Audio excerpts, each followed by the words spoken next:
Hello, welcome back to the podcast, guys. Welcome if you are new here. So, guys, hope you guys are doing good. അതേപോലെ തന്നെ ചെറിയ Yeah. പനിയാണ്. അതുകൊണ്ട് നിങ്ങൾ എന്താ പറയണ വീക്കെൻഡിൽ എന്താന്ന് വിളിച്ച് കോൺടാക്ട് ചെയ്തുകൊണ്ട് മാത്രം നമ്മൾ എക്സ്ട്രാ എഫേർട്ട് ഇട്ട് ചെയ്യുന്നതാണ്. സോ അപ്പോൾ കഴിഞ്ഞ പോഡ്കാസ്റ്റുകളിലൊക്കെ നല്ല ഫീഡ്ബാക്ക് വന്നിരുന്നു, ഭയങ്കര സപ്പോർട്ടൊക്കെ വന്നിരുന്നു. ഹേറ്റേഴ്സ് കൂടുന്നവരും ചായയുടെ രുചി കൂടുമെന്ന് ഒത്തിരി പേര് കമൻറ്റ് ചെയ്തു. Thank you. അതുപോലെ തന്നെ നിങ്ങൾ ഹെയ്റ്റ് കമൻസോ അല്ലെങ്കിൽ വേറെ കമ്മ്യൂണിറ്റീസിൽ നിന്ന് അറ്റാക്ക് വന്നാലോ അങ്ങനെ ഒന്നും നമ്മൾ നിർത്തുന്ന പരിപാടിയൊന്നുമില്ല. അത് നിങ്ങൾ വറി ചെയ്യേണ്ട കാര്യമില്ല, നിങ്ങളത് പറയേണ്ട കാര്യമില്ല. This is not gonna stop.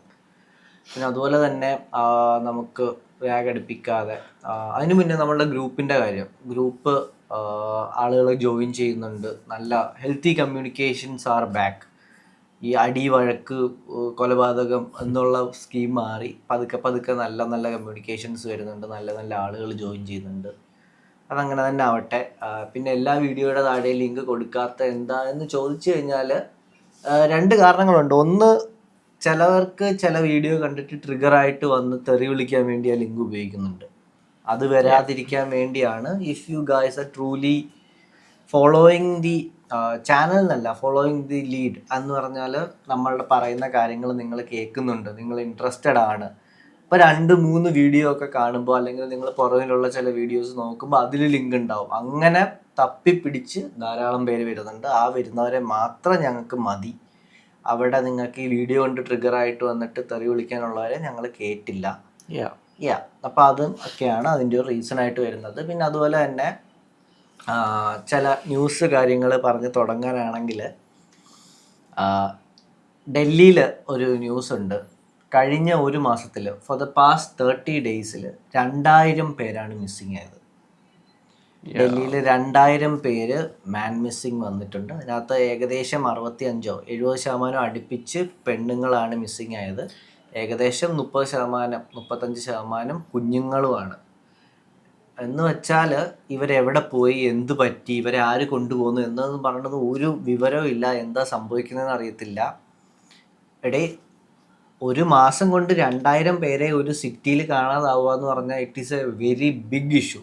എന്നിട്ട് അത് മാത്രമല്ല, അത് വെളിയിൽ വരുന്നില്ല, ആരും അറിയുന്നില്ല, അങ്ങനെയുള്ള കാര്യങ്ങളുണ്ട്. ഏകദേശം 250-270 പേരെ കണ്ടുപിടിച്ചു എന്ന് പോലീസ് പറയുന്നു. ബാക്കി 1700 പേര് എവിടെയാണെന്ന് ദൈവത്തിന് പോലും അറിഞ്ഞുകൂടാ.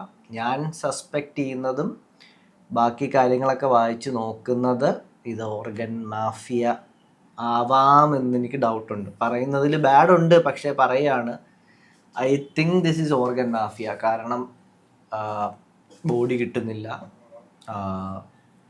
തെളിവുകൾ വരുന്നില്ല, ഒന്നും വരുന്നില്ല. അതിനർത്ഥം വേറൊന്നുമില്ല, ഭയങ്കര വലിയ മാഫിയകൾ ഡൽഹിയിലും മുംബൈയിലും ഒക്കെ വരുന്നുണ്ട്. നമുക്കിപ്പം വീട്ടിൽ ഇരുന്ന് അല്ലെങ്കിൽ ഏജൻറ്റുമാർ വഴി ഇപ്പോൾ ഹോസ്പിറ്റലിലൊക്കെ ചെന്ന് നിൽക്കുമ്പോൾ ഇങ്ങോട്ട് ആളുകൾ അപ്രോച്ച് ചെയ്യും, കണ്ണു വേണോ, മനസ്സിലായോ? അങ്ങനെയുള്ളൊരു സ്റ്റേറ്റിലോട്ട് നമ്മളുടെ കേരളം ഉൾപ്പെടെ വന്നുകൊണ്ടിരിക്കുകയാണ്. അപ്പോൾ അങ്ങനെയുള്ള സംഭവമാണ് ഡൽഹിയിലും കേരളത്തിലും ഇന്ത്യയിലും എല്ലാം ഉള്ളവർ സൂക്ഷിക്കുക. രാത്രി ഇറങ്ങി നടക്കുന്നത് നിങ്ങളുടെ ഫ്രീഡമാണ്, ഐ അഗ്രി. പക്ഷേ രാത്രിയിലാണ് ഏറ്റവും കൂടുതൽ പേരെ കള്ളം പിടിച്ചുകൊണ്ട് പോകുന്നത്. അതും കൂടെ മനസ്സിലാക്കിയിട്ട് പോവുക. പിടിച്ചുകൊണ്ട് പോയി കഴിഞ്ഞാൽ അവിടെ my freedom, my life, my rules ഒന്നുമില്ല. കൊണ്ടുപോയിട്ട് ജീവനോടെയാണ് പല ഓർഗൻസും എക്സ്ട്രാക്ട് ചെയ്യുന്നത് ടു കീപ്പ് ഇറ്റ് ഫ്രഷ്. ഇത് പല സയൻറ്റിസ്റ്റുമാരും പറഞ്ഞതാണ്.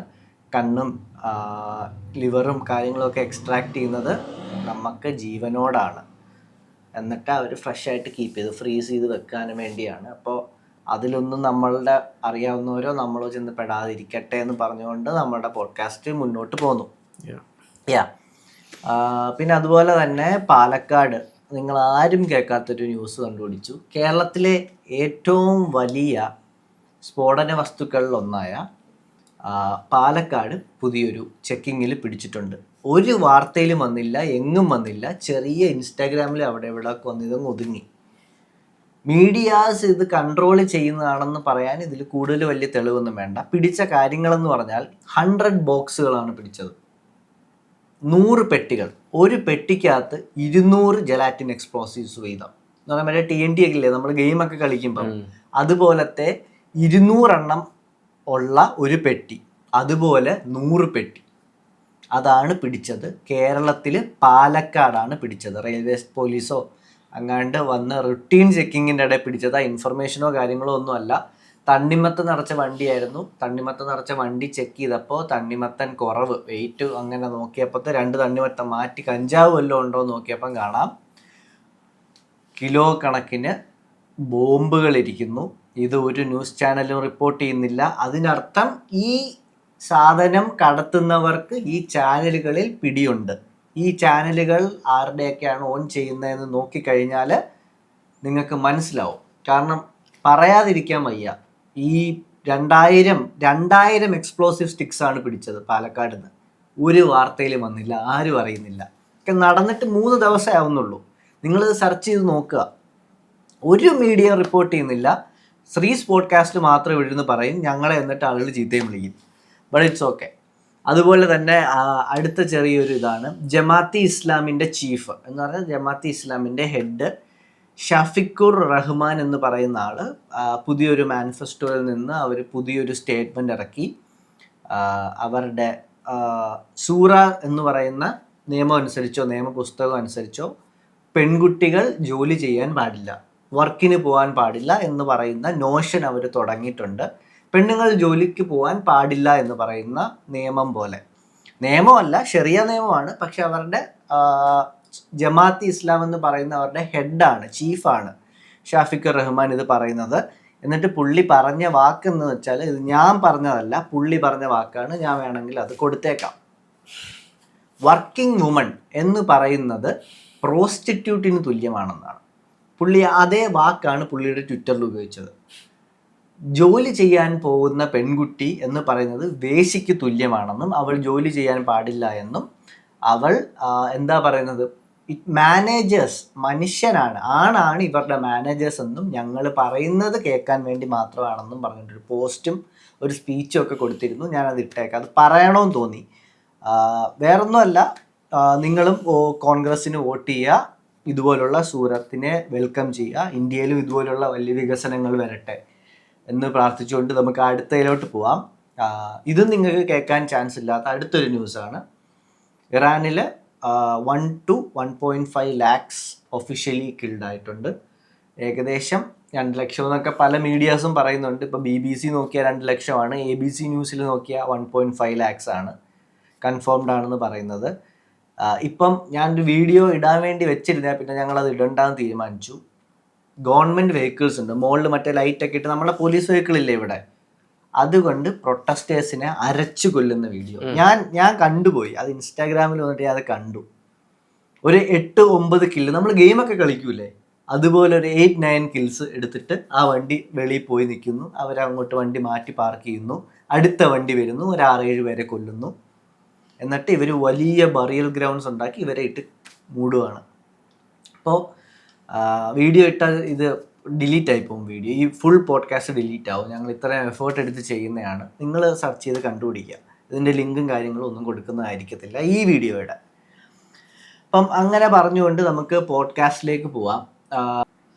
അപ്പോൾ ഇന്നത്തെ പോഡ്കാസ്റ്റ് നിങ്ങൾ തംബ്നെയിലിൽ കണ്ടതുപോലെ ഒരു കോൺട്രവേഴ്ഷ്യൽ ആയിട്ടുള്ളൊരു ടോപ്പിക്കാണ്. എന്ന് പറഞ്ഞാൽ ഹിസ്റ്ററി, സനാതന ധർമ്മ, വേദിക് കൾച്ചർ, അതുപോലെ തന്നെ നമ്മളുടെ റിയൽ ലൈഫ് ഇപ്പോൾ എന്താണ്, ഇനിയും അങ്ങോട്ട് എന്താണ് എന്ന് പറഞ്ഞാൽ ഹിസ്റ്ററി, ഫ്യൂച്ചർ, പ്രസൻറ്റ്, ഇത് മൂന്നും കണക്ട് ചെയ്യുന്നൊരു പോഡ്കാസ്റ്റാണ്. ഇതിൽ നമുക്ക് ഏറ്റവും കൂടുതൽ വന്നതാണ് ഇറാനിൽ എന്താണ് സംഭവിക്കുന്നത്, ഇറാൻ എന്തായിരുന്നു, പേർഷ്യ ആയിരുന്നോ ഇറാൻ പണ്ട് പേരെന്തായിരുന്നു എന്നുള്ള കാര്യങ്ങളൊക്കെ മനസ്സിലാക്കാൻ വേണ്ടി നമുക്ക് ചെറിയൊരു ഹിസ്റ്ററി ക്യാപ്സൂൾ നമുക്ക് തരാം. എന്നിട്ട് നമുക്ക് പോഡ്കാസ്റ്റിലേക്ക് പോവാം. എന്ന് പറഞ്ഞാൽ ഹിന്ദ് അല്ലെങ്കിൽ അൽ ഹിന്ദ് അല്ലെങ്കിൽ ഹിന്ദി അല്ലെങ്കിൽ ഹിന്ദു, ഹിന്ദുസ്ഥാൻ എന്നൊക്കെ പറയുന്ന വാക്കുകളെല്ലാം നമ്മൾ കേട്ടിട്ടുണ്ട്. ഈ വാക്കുകളെല്ലാം ഭാരതത്തിനെ ആളുകൾ വിളിച്ചിരുന്ന വാക്കുകളാണ്. ഹിന്ദ്, അൽ ഹിന്ദ്, ഹിന്ദുസ്ഥാൻ, ഹിന്ദു എന്നൊക്കെ പറയുന്ന വാക്കുകളെല്ലാം ഭാരതത്തിനെ, പണ്ടത്തെ ഇന്ത്യയെ ആളുകൾ വിളിച്ചതാണ്. അപ്പോൾ ഈ പേരുകളെല്ലാം ഇട്ടത് പേർഷ്യയിൽ നിന്നാണ് പേരിട്ടത്. ഇപ്പം നമ്മൾ പാർസീസ് എന്ന് വിളിക്കുന്ന അവരുടെ പൂർവികരിട്ട പേരാണ് ഹിന്ദു, അൽ ഹിന്ദ്, ഹിന്ദുസ്ഥാൻ എന്നൊക്കെ ഇട്ട പേര്. അപ്പോഴത്തേക്കും ഇപ്പോൾ പല മീഡിയാസും, ഇപ്പോൾ ഓപ്പറേഷൻ നടക്കുന്ന സമയത്ത് പല മീഡിയാസും അവരുടെ മീഡിയാസ് പറയുന്നുണ്ട് നമ്മളുടെ ഇറാൻ അല്ലെങ്കിൽ പേർഷ്യയുടെ യഥാർത്ഥ ആൻസിസ്റ്റേഴ്സ് ആര്യൻസ് ആണെന്നും, അതുകൂടാതെ ഇന്ത്യൻ അല്ലെങ്കിൽ വേദിക് കൾച്ചർ, സംസ്കൃതം അല്ലെങ്കിൽ സൊറാസ്ട്രിയനിസം എല്ലാം കണക്റ്റഡ് ആയിരുന്നു എന്നാണ് പറയുന്നത്. എന്ന് പറഞ്ഞാൽ സിമ്പിളായിട്ട് പറഞ്ഞു കഴിഞ്ഞാൽ ഇപ്പോൾ പറയുന്നത് പേർഷ്യക്കാരുടെ പൂർവികർ നമ്മൾ ഭാരതത്തിലുള്ളവരായിരുന്നു എന്നാണ് അവരുടെ മീഡിയ ഇപ്പം ആവശ്യപ്പെടുന്നത്. അവിടെ ഉള്ളവർ ഫൈറ്റ് ചെയ്യുന്നത്, അവിടെ ഉള്ളവർ മരിക്കുന്നത്. ഇപ്പം ഈ വണ്ടിയൊക്കെ കയറി ചത്തു, ഈ 1,00,000 പേര് മരിച്ചു എന്നൊക്കെ പറയുന്നില്ലേ, അപ്പം അവരെല്ലാം ഈ നോഷൻ മുന്നോട്ട് വെക്കുന്നതാണ്. ഇവരെ കൊല്ലുന്നത് ആരാണ്? അവിടുത്തെ ഇസ്ലാമിക് റിപ്പബ്ലിക് ആളുകളാണ്. അപ്പം എന്തിനാണ് ഇത് സംഭവിച്ചത്, എങ്ങനെയാണ് സംഭവിച്ചതെന്നൊക്കെ പലരും പറയുന്നുണ്ട്. അതിനുള്ളൊരു ഹിസ്റ്റോറിക്കൽ എക്സ്പ്ലനേഷൻ ആയിട്ട് നമുക്ക് പോവാം. എന്ന് പറഞ്ഞാൽ ഒരു കഥ പോലെ പറഞ്ഞു തരാം, അപ്പോൾ നിങ്ങൾക്ക് മനസ്സിലാവും. കാരണം ഇന്ന് നടക്കുന്ന കാര്യമോ ഇന്നലെ നടന്ന കാര്യമോ പറഞ്ഞാൽ നമുക്ക് ജഡ്ജ് ചെയ്യാൻ പറ്റത്തില്ല. നമുക്ക് ഹിസ്റ്ററി എന്നറിയാവോ അന്ന് തൊട്ട് നമുക്ക് എടുക്കാം. അതിന് മുന്നേ ഹിസ്റ്ററി ഉണ്ടായിരുന്നോ കാണാം. നമുക്ക് അറിയാവുന്ന കാര്യങ്ങളെ നമുക്ക് പറയാൻ പറ്റും. അപ്പോൾ സൊറാസ്ട്രിയനിസം എന്ന് പറയുന്ന കാര്യത്തിനെ പറ്റി നമുക്ക് പറയാതെ നമുക്ക് ഇറാനിലോട്ടും പേർഷ്യയിലോട്ടും പോകാൻ പറ്റത്തില്ല. ഇപ്പോൾ സൊറാസ്ട്രിയനിസം എന്ന് പറയുന്നത് one of the oldest religion ആണ്. ഓൾഡസ്റ്റ് റിലീജിയൻ എന്ന് പറഞ്ഞു കഴിഞ്ഞാൽ ഹിന്ദു റിലീജിയൻ അല്ലെങ്കിൽ നമ്മുടെ സംസ്കൃതി റിലീജിയൻ, നമ്മളുടെ സനാതന ധർമ്മ എന്നൊക്കെ പറയുന്ന സമയത്ത് ഉണ്ടായതുപോലെ തന്നെ ഉള്ളൊരു റിലീജിയൻ ആയിരുന്നു സൊറാസ്ട്രിയനിസം. എന്ന് പറഞ്ഞാൽ ഏകദേശം റെക്കോർഡഡ് ഹിസ്റ്ററിയിൽ 4000-5000 വർഷങ്ങൾക്ക് മുന്നേ തന്നെ ഉണ്ട്. മെയിൻ സ്ട്രീം ആളുകൾ പറയുന്നത് 3000 വർഷം എന്നൊക്കെയാണ്. പക്ഷെ ഡെഫിനറ്റ്ലി അതിന് മുന്നേ ആളുകളുണ്ട്. അപ്പോൾ ഇവരുടെ കാര്യമെന്ന് പറഞ്ഞു കഴിഞ്ഞാൽ ഇവരുടെ റൈറ്റിങ്സ്, ഇവരുടെ ഭാഷ, സൊറാസ്ട്രിയനിസത്തിൻ്റെ ഭാഷ എന്ന് പറയുന്നത് അവസ്ഥ എന്ന് പറയുന്ന ഒരു സ്ക്രിപ്റ്റാണ്. അവസ്ഥാൻ എന്ന് പറഞ്ഞു കഴിഞ്ഞാൽ it is very closely related to സംസ്കൃതം. എന്ന് പറഞ്ഞാൽ പല വാക്കുകളും അർത്ഥങ്ങളും ഉപയോഗിക്കുന്ന സ്ക്രിപ്റ്റേഴ്സും പടങ്ങളും എല്ലാം സംസ്കൃതമായിട്ട് റിലേറ്റഡ് ആണ്. റിലേറ്റഡ് എന്ന് മാത്രമല്ല, നിയർലി ഈക്വൽ ആണ്. എന്ന് പറഞ്ഞു കഴിഞ്ഞാൽ ഇപ്പം ഇംഗ്ലണ്ടിൽ ഒരാൾ ഇംഗ്ലീഷ് സംസാരിക്കുന്നു, ആഫ്രിക്കയിലെ ഒരു കുട്ടിയെ നമ്മൾ ഇംഗ്ലീഷ് സംസാരിച്ചാൽ രണ്ടും തമ്മിൽ വ്യത്യാസം ഉണ്ടാവും. പക്ഷേ they are both the same എന്ന് നമുക്ക് പറയാൻ പറ്റും. അതുപോലെ തന്നെയാണ് സംസ്കൃതവും അവസ്ഥാനം വരുന്നത്. അതുപോലെ തന്നെ ഇവരുടെ സൊറാസ്ട്രിയനിസത്തിന്റെ ദൈവത്തിന്റെ പേരാണ് അഹൂറാസ് എന്നാണ് ഇവരുടെ ദൈവത്തിന്റെ പേര്. ഇതിനെപ്പറ്റി ഞാൻ കൂടുതൽ പറഞ്ഞു പോവാം. അപ്പോൾ ആ റീജിയനിലെ ഇറാൻ റീജിയൻ, പേർഷ്യൻ റീജിയൻ നമ്മൾ പറയത്തില്ല, ഞാൻ ഫോട്ടോ കൊടുത്തേക്കാം. അപ്പോൾ അവിടുത്തെ അവർ ജീവിച്ചിരുന്നത് ഫയർ റിച്വൽസും വലിയ വലിയ പിരമിഡ്സും ഓൾഡ് സ്റ്റോറീസും എന്താ പറയുന്നത്, ഈ നേച്ചറിനെ ആരാധനയും അങ്ങനെയൊക്കെ ആയിട്ടാണ് ഇവർ പൊക്കോണ്ടിരുന്നത്. അങ്ങനെ പൊക്കോണ്ടിരുന്ന ഒരു കാലഘട്ടത്തിൽ നിന്ന് പെട്ടെന്ന് ഇപ്പോൾ നമ്മൾ നോക്കിക്കഴിഞ്ഞാൽ അവിടെ നടക്കുന്നത് ഭയങ്കര വലിയ പ്രശ്നങ്ങളാണ്. അപ്പോൾ അതെങ്ങനെ വന്നു എന്നാണ് നമ്മൾ പോകുന്നത്. അപ്പോൾ ഈ മീഡിയയും ആളുകളും ഒക്കെ പറയുന്ന പോലെ ഈ സൊറാസ്ട്രിയനിസം എങ്ങനെയാണ് ഭാരതവുമായിട്ട് കണക്റ്റ് ആയെന്ന് നമ്മളൊന്ന് അന്വേഷിച്ച് നോക്കിയപ്പോൾ നമുക്ക് മനസ്സിലായെന്ന് പറഞ്ഞാൽ, ഞാൻ ഒന്നാമത്തെ തെളിവായിട്ടാണ് ഈ ലിംഗ്വിസ്റ്റിക് സ്റ്റഡി എന്ന് പറഞ്ഞാൽ വേദിക് സാൻസ്ക്രിറ്റ് എന്ന് പറയുന്നത് അവസ്ഥാൻ എന്ന് പറയുന്ന സെയിം സാധനമാണ്. ഇപ്പം എന്നെയും നിന്നെയും ഒരു പാടുള്ളൊരു ടെക്നോളജി, ഇപ്പം ക്വാണ്ടം മെക്കാനിക്സ് ഞങ്ങൾ രണ്ടുപേരും ഇവിടെ ഇരുന്ന് ഇന്ന് പഠിച്ചു കഴിഞ്ഞാൽ രണ്ടുപേരും എഴുതുന്ന 2 എസ്സേ ആയിരിക്കും അതിനെപ്പറ്റി. സെയിം കോൺസെപ്റ്റും കാര്യങ്ങളും എല്ലാം സെയിം ആണ്. ചില കാര്യങ്ങൾ, വാക്കുകൾ, അതൊക്കെ മാത്രമേ വ്യത്യാസമുള്ളൂ. അതുപോലെ തന്നെ ഇന്ത്യൻ മിത്തോളജിയിൽ മിത്ര എന്ന് പറയുന്ന ഒരു ദൈവത്തിനെ പറ്റി പറയുന്നുണ്ട്. മിത്രദേവൻ എന്ന് പറയുന്ന ആള് വരുണദേവൻ എന്ന് നിങ്ങൾ കേട്ടിട്ടുണ്ടാവും. വരുണദേവന്റെ കൂടെ എപ്പോഴും നമ്മൾ പറയുന്ന ഒരു ദൈവമാണ്. എന്ന് പറഞ്ഞാൽ മിത്രദേവനെ പറയുന്ന കാര്യം, Mithran is the guardian of friendship and oath. എന്ന് പറഞ്ഞാൽ സൗഹൃദം അല്ലെങ്കിൽ ഓത്ത് എന്ന് പറഞ്ഞാൽ വാക്ക് കൊടുക്കുക, അത് പാലിക്കുക, അതിൻ്റെയൊക്കെ ഗാർഡിയനാണ്. വാക്ക് പാലിക്കുക അല്ലെങ്കിൽ സൗഹൃദം പാലിക്കുക എന്നൊക്കെ പറയുന്നതിൻ്റെ ദൈവത്തിൻ്റെ പേരാണ് നമ്മളുടെ മിത്രദേവൻ എന്ന് പറയുന്നത്. മിത്രദേവനെ ഇത് മാത്രമല്ല, മോർണിംഗ് സണ്ണും ലൈറ്റുമായിട്ട് നമ്മൾ കണക്ട് ചെയ്യുന്നുണ്ട്. അപ്പോൾ ഫ്രണ്ട്ഷിപ്പ് എന്ന് പറയുന്ന സാധനം അല്ലെങ്കിൽ കോൺട്രാക്ട് അല്ലെങ്കിൽ ഓത്ത് എന്ന് പറയുന്ന കാര്യം സെൻട്രലൈസ് ചെയ്ത് വരുന്ന ഒരു ദേവനാണ് മിത്രദേവൻ ഹിന്ദു മിത്തോളജിയിൽ. ഇനി MITRA എന്ന് പറയുന്ന മിത്ര എന്ന് പറയുന്ന ഒരു വാക്കാണ് സംസ്കൃതത്തിൽ നമുക്ക് വരുന്നത്. അതുപോലെ സൊറാസ്ട്രിയനിസത്തിൽ വേറൊരു ദൈവമുണ്ട്, guardian of contracts, vows, justice and truth എന്ന് പറഞ്ഞു കഴിഞ്ഞാൽ സത്യത്തിൻ്റെയും ധർമ്മത്തിൻ്റെയും നമ്മൾ നേരത്തെ പറഞ്ഞ വാക്ക് പാലിക്കുന്നതിൻ്റെയും കോൺട്രാക്റ്റുകളുടെയും ഗാർഡിയനായിട്ട് സൊറാസ്ട്രിയനിസത്തിലൊരു ദൈവമുണ്ട്. ആ ദൈവത്തിൻ്റെ പേരെന്നറിയാവോ? മിത്ര.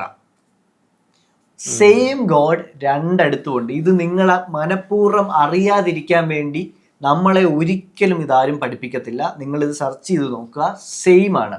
അവിടെയും മിത്ര, ഇവിടെയും മിത്രദേവൻ. അതുപോലെ തന്നെ ഈ മിത്രദേവൻ ഒരു സൂര്യദേവനുമായിട്ടാണ് കണക്ട് ചെയ്തേക്കുന്നത്. സൺ ഡെയ്റ്റി ആയിട്ടാണ് മിത്രദേവനെ കണക്ട് ചെയ്തേക്കുന്നത്. അത് മാത്രമല്ല, ഇനിയും ഇവർ ഈ സൊറാസ്ട്രിയനിസം വേദിക്കും തമ്മിലുള്ള ബന്ധം എന്ന് പറഞ്ഞാൽ ഞാൻ ആദ്യമേ പറഞ്ഞു, സൊറാസ്ട്രിയനിസം ഫയർ റിച്വൽസുമായിട്ട് ഭയങ്കര ബന്ധമുണ്ട്.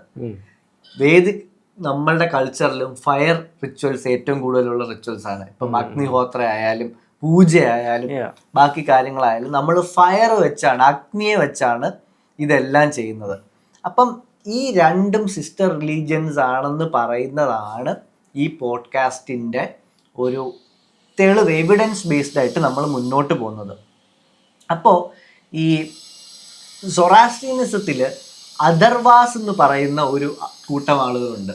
അഥർവാസ് എന്ന് പറഞ്ഞു കഴിഞ്ഞാൽ ദേ ആർ വെരി സ്പിരിച്വൽ പ്രീസ്റ്റുകൾ എന്ന് പറഞ്ഞാൽ ഡിവൈൻ പ്രീസ്റ്റുകൾ എന്നാണ് പറയുന്നത്. അറിവിൻ്റെതും ടെക്നിക്കുകളുടെയും നോളജിൻ്റെയും ഫയർ റിച്വൽസ് കൊണ്ട് ഉണ്ടാവുന്ന ഗുണങ്ങളെയും പറ്റി പറയുന്ന ദൈവങ്ങൾ തുല്യമായിട്ടുള്ള ആളുകളെ അഥർവാസ് എന്ന് പറയുന്ന സൊറാസ്ട്രിയനിസത്തിലുണ്ട്. മനസ്സിലായോ? അതുപോലെ തന്നെ വേദിക് കൾച്ചറിൽ നമുക്ക് അഥർവവേദമുണ്ട്. അഥർവവേദത്തിൽ എന്താ പറയുന്നത്? ഡിവൈൻ നോളജ് ആണ്. ഈ ലോകത്ത് നമുക്ക് കിട്ടാത്തതും കിട്ടുന്നതിനെ പറ്റിയുള്ള ടെക്നിക്കുകളാണ് വേദാസ് ആണ് പറയുന്നത്. എന്ന് പറഞ്ഞാൽ പ്രീസ്റ്റ്ലി നോളജ്, ഫയർ റിച്വൽസ് വെച്ച് ഹോമം നടത്തി പെണ്ണിനെ വളയ്ക്കാം എന്നൊക്കെ പറയുന്നത് അഥർവവേദത്തിലുണ്ട്. ഞാൻ ഇങ്ങനെ മനസ്സിലാവാൻ പറഞ്ഞെങ്കിലും ഇതാണ് സംഭവം. അവിടെ അഥർവന്മാരുണ്ട്, നമ്മളുടെ വേദത്തിൽ അഥർവ വേദാസ് ഉണ്ട്. അതുപോലെ തന്നെ ഈ സോമ എന്ന് പറയുന്ന ഒരു ഡ്രിങ്ക് ഉണ്ട് നമ്മളുടെ വേദിക് കൾച്ചറിൽ. സോമ എന്ന് പറയുന്നത് sacred drink of the gods. ദൈവങ്ങൾ ഉപയോഗിക്കുന്ന സേക്രഡ് ഡ്രിങ്ക് ആണ് സോമ എന്ന് പറയുന്ന ഡ്രിങ്ക്. സോമരസം എന്നൊക്കെ നമ്മൾ പറയും. അതുപോലെ തന്നെ സൊറാസ്ട്രിയനിസത്തിലും ഇതിനെപ്പറ്റി പറയുന്നുണ്ട്, ഹോമ എന്ന് പറയുന്ന drink. Homa is the sacred drink of gods from the plant. കുറച്ചും കൂടെ ഡീറ്റെയിൽ ആയിട്ട് അവിടെ ഉണ്ട്. എന്ന് പറഞ്ഞാൽ അത് ചെടിന്നാണ് വരുന്നതെന്നും കൂടെ അവർ പറഞ്ഞിട്ടുണ്ട്. അതുപോലെ തന്നെ നമ്മളെ വേദിക് കൾച്ചറിൽ ഈ ഫയർ റിച്വൽസിന് പേര് പറയുന്നത് യജ്ഞ എന്നാണ്. സൊറാസ്ട്രിയനിസത്തിൽ ഫയർ റിച്വൽസിന്റെ പേര് പറയുന്നത് യസ്ന എന്നാണ് പറയുന്നത്. ഇത്രയും പാരലൽസ് ഉണ്ട്. എന്ന് പറഞ്ഞാൽ സൊറാസ്ട്രിയനിസത്തിന്റെ അവസ്ഥ എന്ന് പറയുന്ന ലിറ്ററേച്ചറും വേദിക് കൾച്ചറിന്റെ സംസ്കൃതം എന്ന് പറയുന്ന ലിറ്ററേച്ചറും തമ്മിൽ ചെറിയൊരു ബന്ധം കൂടെ ഉണ്ട്. എന്ന് പറഞ്ഞാൽ എസ് ഇല്ലേ, നമ്മുടെ എസ് എന്ന് പറയുന്ന സ എന്ന് പറയുന്ന വാക്ക് മാറ്റി എച്ച് അല്ലെങ്കിൽ ഹ ആക്കി കഴിഞ്ഞാൽ നമുക്ക് ഇവിടുന്ന് അപ്പുറത്തെ ഇത് കിട്ടും. എന്ന് പറഞ്ഞാൽ അസുരാസ് എന്ന് പറയുന്ന ആളുകൾ നമുക്കുണ്ട്, അവിടെ അത് അഹൂരാസ് ആവും. സോമ എന്ന് പറയുന്ന സാധനം ഇവിടെ ഉണ്ട്, അവർക്കത് ഹോമയാവും. നമ്മളെ തന്നെ നമ്മൾ വിളിച്ചത് സിന്ധു നദി എന്നുള്ള തീരത്തിലുള്ളവരാ, അവരത് സിന്ധു മാറ്റി ഹിന്ദു ആക്കി. അവരുടെ വായിന്ന് സാ വരത്തില്ലായിരുന്നു എന്നാണ് പല ഹിസ്റ്റോറിയൻസും പറയുന്നത്. അല്ലെങ്കിൽ എസ് എന്നുള്ള വാക്ക് മാറിയിട്ടുണ്ടെന്നാണ് പറയുന്നത്. കാരണം അല്ലെങ്കിൽ ഇത്രയും വാക്കുകൾ ഒറ്റ അക്ഷരം മാത്രം മാറത്തില്ല. ഇനിയും സൊറാസ്ട്രിയനിസത്തിനകത്ത് ഏറ്റവും ഇൻട്രസ്റ്റിംഗ് ആയിട്ടുള്ള വേറൊരു കാര്യം ഞാൻ പറഞ്ഞുതരാം. അവരുടെ ദൈവത്തിൻ്റെ പേരാണ്. എന്ന് പറഞ്ഞാൽ സൊറാസ്ട്രിയനിസത്തിനകത്ത് ദൈവങ്ങൾ എന്ന് പറഞ്ഞു കഴിഞ്ഞാൽ നമുക്ക് ആ വാക്ക് ഉപയോഗിക്കാൻ പറ്റത്തില്ല. ഞാൻ പറഞ്ഞത് മൊത്തം തെറ്റായി പോകും. സൊറാസ്ട്രിയനിസത്തിനകത്ത് അവരുടെ ഗോഡ്സ് എന്ന് നിങ്ങൾക്ക് മനസ്സിലാവാൻ പറയാം. ദൈവം എന്നുള്ള വാക്ക് ഞാൻ ഉപയോഗിക്കത്തില്ല ഇനി. ഗോഡ്സ് അല്ലെങ്കിൽ പ്രൊട്ടക്ടേഴ്സ്. സൊറാസ്ട്രിയനിസത്തിനകത്ത് മനുഷ്യന്മാരുടെ പ്രൊട്ടക്ടേഴ്സ് അല്ലെങ്കിൽ ഗോഡ് എന്ന് പറയുന്നത് അഹൂറാസ് ആണ്. അഹൂറാസ് ആണ് മനുഷ്യന്മാരെ പ്രൊട്ടക്ട് ചെയ്യുന്നതും ടെക്നോളജി കൊടുക്കുന്നതും പാഠങ്ങൾ പഠിപ്പിക്കുന്നതും റിച്വൽസ് കൊടുക്കുന്നതും അറിവ് പറഞ്ഞു കൊടുക്കുന്നതും എല്ലാം അഹൂറാസ് എന്ന് പറയുന്ന ഗോഡ്ലി ബീയിങ്സ് ആണ്. അപ്പൊ ഈ പ്രൊട്ടക്ട് ചെയ്തെന്ന് പറഞ്ഞതിനകത്ത് ചോദിക്കുക, അപ്പൊ ഇവരെ ആരാണ് അറ്റാക്ക് ചെയ്യുന്നത്, എന്തിൽ നിന്നാണ് പ്രൊട്ടക്ട് ചെയ്യുന്നത്? അപ്പോൾ അവരുടെ അഹൂറ കൾച്ചറിൽ അല്ലെങ്കിൽ സൊറാസ്ട്രിയനിസം കൾച്ചറിൽ നമ്മുടെ സംസ്കൃതം ലിറ്ററേച്ചർ പോലെ വേദിക് ലിറ്ററേച്ചർ പോലെ അവരുടെ അവസ്ഥ ലിറ്ററേച്ചർ ഉണ്ട്. അതിലാണ് എഴുതിയേക്കുന്നത് അഹൂറാസ് ഇവരെ മനുഷ്യരിൽ നിന്ന് പ്രൊട്ടക്ട് ചെയ്യും ഫ്രം ഡീമൻസ്. ഡീമൻസ് എന്നാണ് അവർ പറയുന്നത്. ഡീമൻസിന്റെ പേരെന്താണെന്നറിയാവോ? ദൈവാസ്. ദേവാസ് എന്ന് പറയുന്ന ഡീമൻസ് എന്ന് പറയുന്ന ആളുകളിൽ നിന്നാണ് അഹൂറാസ് അവരുടെ മനുഷ്യരെ പ്രൊട്ടക്ട് ചെയ്യുന്നത്. അതെ, ദൈവാസ് എന്ന് തന്നെയാണ് വാക്ക്. എന്ന് പറഞ്ഞാൽ സൊറാസ്ട്രിയനിസത്തില് ഗുഡ് ഗായ്സ് അല്ലെങ്കിൽ നല്ലവര് അഹൂറാസ് ആണ്, ബാഡ് ഗായ്സ് ദേവാസ് ആണ്. അതേസമയം വേദിക് കൾച്ചറിലോ നല്ലവർ ദൈവാസും ബാഡ് ഗായ്സ് ആയിട്ടുള്ളവർ അഹൂറാസും. എന്ന് പറഞ്ഞാൽ ഇത് നിങ്ങൾ ഇതുവരെ കേട്ട് കാണത്തില്ല, പക്ഷെ ഇത് 100% ട്രൂത്താണ്. നിങ്ങൾ ഇത് ഗൂഗിളിൽ നോക്കാം, നിങ്ങൾക്ക് ഇത് അച്ഛനോ അമ്മയോമാർക്കോ അറിയാവോ എന്ന് എനിക്ക് അറിയത്തില്ല. ഇത് നമ്മളിൽ നിന്ന് മനഃപൂർവ്വം മറച്ചു വെക്കുന്ന ഒരു സത്യമാണ്.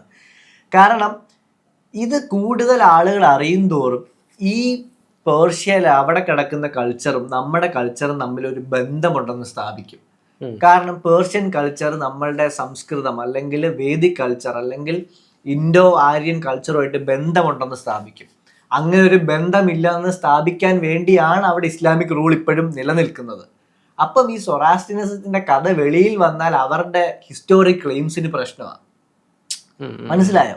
അപ്പോൾ ഒരിക്കലും ഒരു മീഡിയയിലും ഈ കാര്യങ്ങൾ വരത്തില്ല. നിങ്ങൾ സെർച്ച് ചെയ്ത് നോക്കുക, spend 10 minutes after this podcast. Ahuras ആരാന്ന് സെർച്ച് ചെയ്യുക, ദേവാസ് ആരാന്ന് സെർച്ച് ചെയ്യുക, സൊറാസ്ട്രിയനിസത്തിൽ ഇവരാരാന്ന് സെർച്ച് ചെയ്യുക, എല്ലാം നോക്കുക.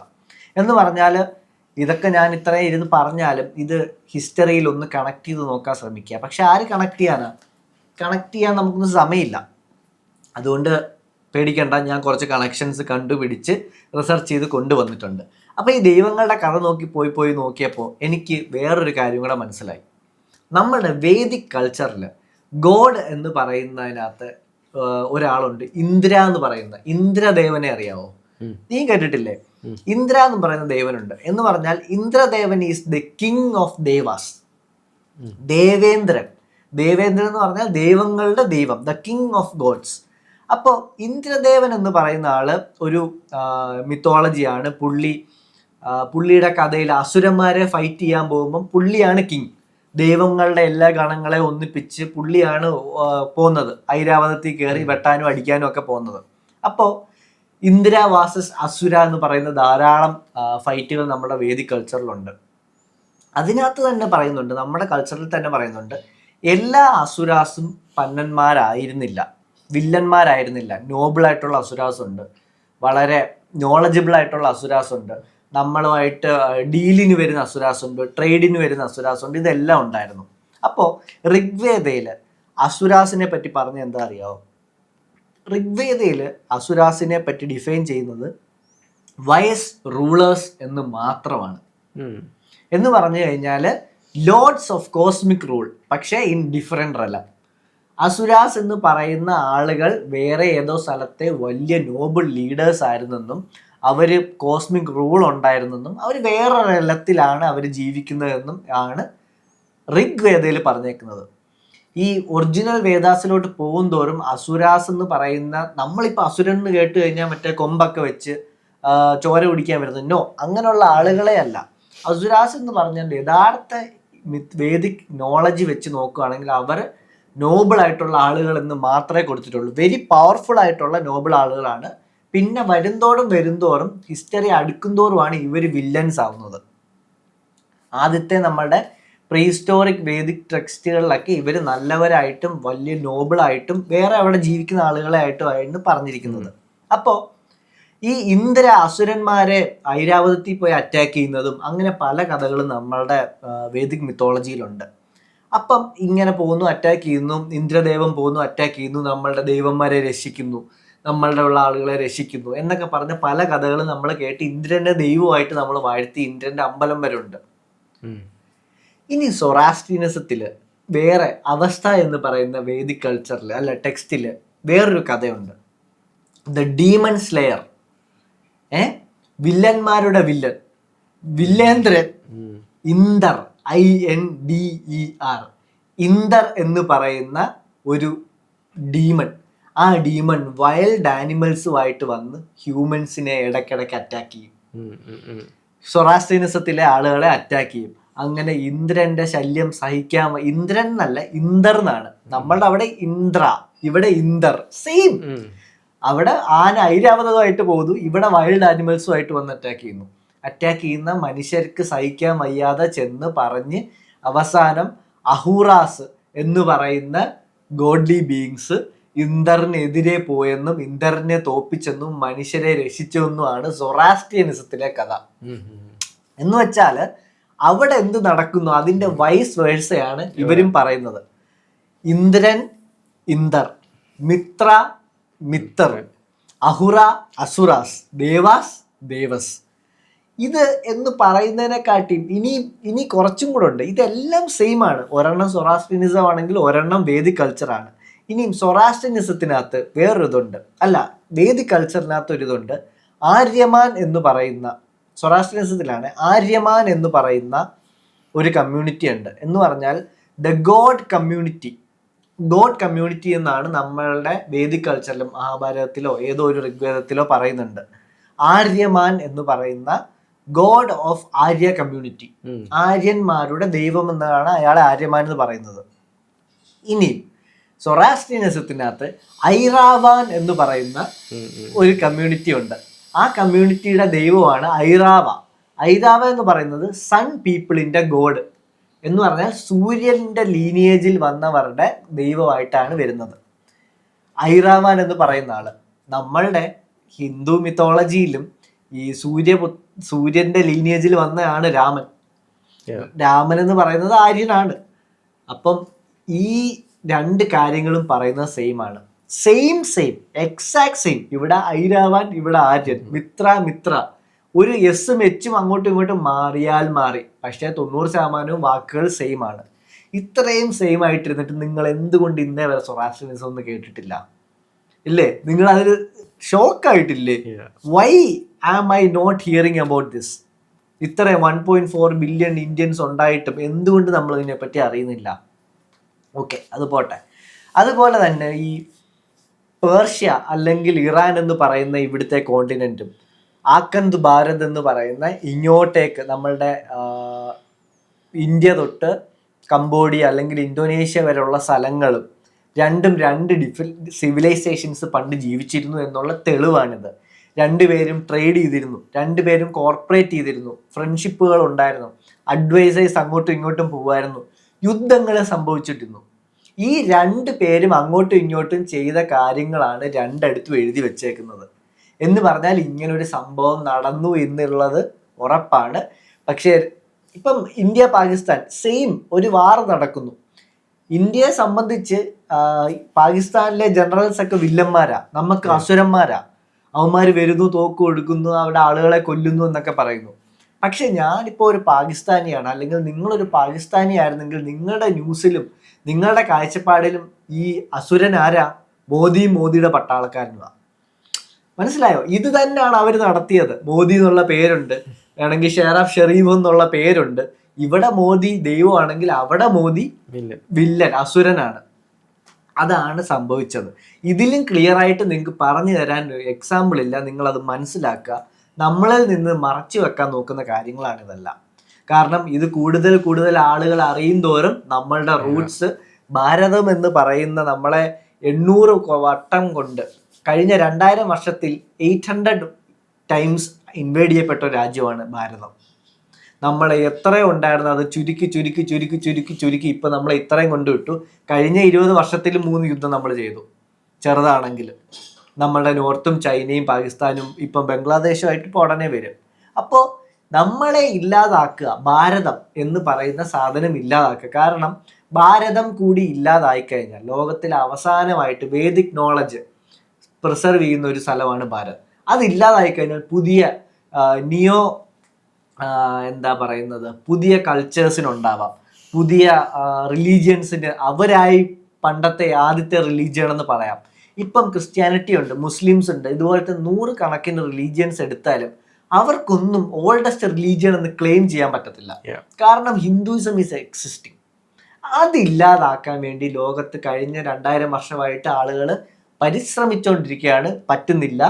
ഇപ്പം കഴിഞ്ഞ 2012 ഇലക്ഷനോടെ പുതിയ പാർട്ടി വന്നുകൊണ്ട് ഇനി അത് തീരെ പറ്റത്തില്ല എന്ന് വിശ്വസിക്കുന്ന ഒരു കൂട്ടത്തിലുള്ള ആളാണ് ഞാൻ. അപ്പം ഇതെല്ലാം പറഞ്ഞു വരുന്നതെന്ന് പറഞ്ഞാൽ വളരെ 2 ഡിഫറെൻറ്റ് പെർസ്പെക്റ്റീവിൽ ജീവിച്ചിരുന്ന, അപ്പം US അല്ലെങ്കിൽ ചൈന എന്ന് പറയുന്ന 2 രാജ്യങ്ങൾ ഇപ്പോൾ എക്സിസ്റ്റ് ചെയ്യുന്ന പോലെ, ഇപ്പം അങ്ങനെ നമ്മൾ വിചാരിക്കുന്നതിനെക്കാട്ടിയും ഭയങ്കരമായ അഡ്വാൻസ്മെൻറ്റിൽ അല്ലെങ്കിൽ ഗ്ലോബൽ റീച്ച്. കാരണം ഇവർ പറയുന്നത് 2 കോണ്ടിനെൻറ്റ്സ് തമ്മിലാണ്, ഏഷ്യയും മിഡിൽ ഈസ്റ്റും തമ്മിലുള്ളതാണ്. അപ്പം അവർ തമ്മിലുള്ള ബന്ധം, അവർ തമ്മിലുള്ള യുദ്ധം, കാരണം നമ്മൾ വിചാരിക്കുന്ന പോലെ കുന്തവും വാളും കല്ലും എറിയുന്ന ആളുകൾ ഇവിടുന്ന് ഇറാനിൽ പോയി കല്ലെറിയുമോ? ഇല്ല. അതാണ് നമ്മൾ ആലോചിക്കേണ്ടത്. ഇറാനിൽ നിന്ന് കല്ലെറിയണമെങ്കിൽ അവർ ഇവിടെ നിന്ന് കല്ലെറിയുക, കുന്തം വെക്കുക, ഇറ്റ് ഈസ് നോട്ട് പോസിബിൾ.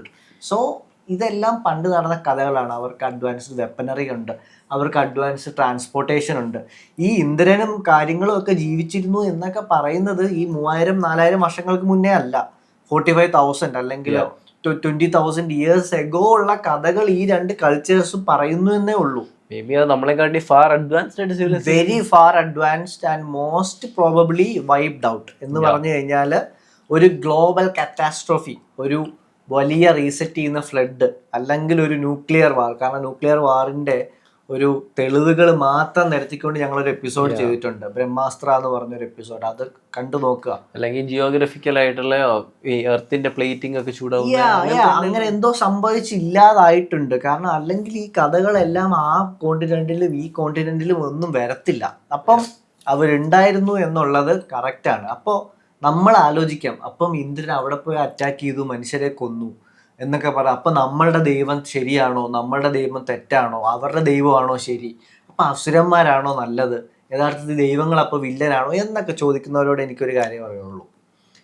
നമ്മൾ ലക്കിയസ്റ്റ് ആളുകളാണ് യഥാർത്ഥത്തിൽ. എന്ന് പറഞ്ഞാൽ നമ്മൾ ഭരതവർഷത്തിൽ എന്ന് പറഞ്ഞാൽ ഭാരതത്തിൽ ജനിച്ചവരാണ്. നമുക്ക് ഭാരതത്തിൽ ജനിച്ചവർക്ക് മതമില്ല. ഈ ഹിന്ദു മതം എന്ന് പറയുന്നത് അവസാനം കോൺസ്റ്റിറ്റ്യൂഷൻ്റെ ഒക്കെ കൂടെ അവസാനം മതമായിട്ട് കോൺസ്റ്റിറ്റ്യൂഷൻ ഉണ്ടായതുകൊണ്ട് ഒരു മതമായിട്ട് ഇട്ടതാണ്. യഥാർത്ഥത്തിൽ ഹിന്ദു എന്ന് പറയുന്നത് ഇൻഡസ് നദിയുടെ താഴെ ജീവിക്കുന്നത് ആരോ അവരെയാണ് ഹിന്ദു എന്ന് പറയുന്നത്. അപ്പോൾ ഈ സിവിലൈസേഷൻ, അതെ, സിവിലൈസേഷൻ ആണ്. ഈ സിവിലൈസേഷന്റെ ഗുണം എന്തെന്ന് പറഞ്ഞാൽ നമ്മളുടെ കയ്യിൽ നോളജ് ഉണ്ട്, നമ്മളുടെ കയ്യിൽ ഇന്ദ്രൻ വന്ന നോളജ് ഉണ്ട്, ഇപ്പം നമ്മളുടെ കയ്യിൽ അവസ്ഥ എന്ന് പറയുന്ന ഈ നോളജ് ഉണ്ട്. ഇന്ദ്രനെ ഗുഡായിട്ടും ഇന്ദ്രനെ ബാഡായിട്ടും നമ്മളുടെ കയ്യിലുണ്ട്. അപ്പോൾ ഒരു ഹിന്ദു എന്ന രീതിയിൽ എന്ന് പറഞ്ഞാൽ, ഹിന്ദു എന്ന് പറഞ്ഞാൽ മതമല്ല ഞാൻ പറയുന്നത്, ഭാരതത്തിൽ ജീവിക്കുന്ന ആരോ അയാൾ ഹിന്ദു, അതായിരിക്കും ഈ പോഡ്കാസ്റ്റിലെ ഹിന്ദു. ഞാൻ അങ്ങനെ പറയുമ്പോൾ അതേ നിങ്ങൾ മനസ്സിലാക്കാവൂ. അപ്പോൾ ഹിന്ദു എന്ന് പറയുന്ന ഒരാൾ നോക്കുമ്പോൾ ഈ കഥ ആ കഥ എല്ലാം നമുക്കുണ്ട് എന്ന് പറഞ്ഞാൽ, നമുക്ക് ആ ഇന്ദ്രനെ ആരാധിക്കാനോ ഇന്ദ്രനെ പറ്റി അമ്പലം പണിയാനോ ഒന്നും യഥാർത്ഥത്തിൽ എവിടെയും പറഞ്ഞിട്ടില്ല. നമുക്ക് ഈ കഥകളെല്ലാം അറിയാൻ ബുക്കിലാക്കി വെച്ചിട്ടുണ്ട്. നീ ഒരു ഹിന്ദു എന്ന നിലയ്ക്ക് ഈ ബുക്കും വായിക്കുക, ആ ബുക്കും വായിക്കുക, ആ ദൈവത്തിന്റെ കഥയും വായിക്കുക, മറ്റേ ദൈവത്തിന്റെ കഥയും വായിക്കുക, എല്ലാം അറിഞ്ഞിരിക്കുക. എന്തിനാണ് അറിഞ്ഞിരിക്കുന്നത്? ട്രേഡിനെ പറ്റിയുള്ള കഥകളാണ്, യുദ്ധത്തിനെ പറ്റിയുള്ള കഥകളാണ്, കച്ചവടം, ഫ്രണ്ട്ഷിപ്പ്, മിത്ര ദൈവനെ പറ്റി പറഞ്ഞെന്താണ്, ഓത്തും ഫ്രണ്ട്ഷിപ്പിനെയും പറ്റിയുള്ള കഥകളാണ്. എന്ന് പറഞ്ഞാൽ ഇന്നും മലയാളത്തിലും സംസ്കൃതത്തിലും തമിഴിലും മിത്രം എന്ന വാക്ക്, ആ അയാളുടെ വാക്ക് ഉപയോഗിക്കുന്നത് എൻ്റെ മിത്രമേ എന്ന് പറഞ്ഞാൽ ഹേയ് മൈ ഫ്രണ്ട് എന്നാണ് നമ്മൾ എടുത്തേക്കുന്നത്. ഇതുപോലുള്ള ഒരു ഫ്രണ്ട് എങ്ങനെ ആയിരിക്കണം, അത് ആ കഥ എടുക്കൂ. അല്ലെങ്കിൽ ഒരു വാറിയർ എങ്ങനെ ആയിരിക്കണം, വാറിയർ ഗുഡ് ഓർ ബാഡ്, അതൊന്നും നമ്മൾ നോക്കേണ്ട കാര്യമില്ല. എന്നെ ഒരാൾ വെട്ടാൻ വന്നാൽ അതിപ്പം നല്ലതിന് വേണ്ടി ആണെങ്കിലും എന്നെ സംബന്ധിച്ച് അയാൾ എനിക്ക് വില്ലനാണ്. അപ്പോൾ എങ്ങനെ യുദ്ധം ചെയ്യുന്നു, എന്തിനു വേണ്ടി യുദ്ധം ചെയ്തു, ഇതൊക്കെ പഠിക്കുക, അറിവ് കൂട്ടുക. ഇതെല്ലാം നമ്മളുടെ ജീവിതത്തിൽ ഉപയോഗിക്കുക. ഇതെല്ലാം നമ്മളുടെ ജീവിതത്തിൽ ഒരു രീതിയിലും ഉപയോഗിക്കുന്നില്ല എങ്കിൽ ഞാൻ വളരെ സങ്കടത്തോടെ ഞാനൊരു കാര്യം പറയുകയാണ്, നിങ്ങളിത് പഠിച്ചിട്ട് ഒരു കാര്യമില്ല. എല്ലാം അറിഞ്ഞിട്ട് മോക്ഷം കിട്ടും അങ്ങനൊന്നും അതൊന്നും എനിക്ക് തോന്നുന്നില്ല. അറിവ് കിട്ടുക എന്ന് പറഞ്ഞു കഴിഞ്ഞാൽ നമ്മൾ ഈ ഭൂമിയിൽ ജീവിക്കാൻ നല്ല രീതിയിൽ ഏത് രീതിയിൽ ജീവിക്കണം, ഏത് പാത്തിലൂടെ പോകണം എന്നൊക്കെ അറിയാൻ വേണ്ടി നമുക്ക് റിസോഴ്സസ് മാത്രമാണിത്. അല്ലാതെ ഞാൻ ഇന്ദ്രനെ ആരാധിക്കത്തില്ല, കൃഷ്ണനെ ആരാധിക്കത്തില്ല, അള്ളാഹുവിനെ ആരാധിക്കൂല, എനിക്ക് ഇവരൊന്നും ദൈവമല്ല. പണ്ട് ജീവിച്ചിരുന്ന കിങ്ഷിപ്പുകളായിരുന്നു ഇവരെല്ലാം. അതെ, രാജാക്കന്മാരുടെ കഥകളാണ്.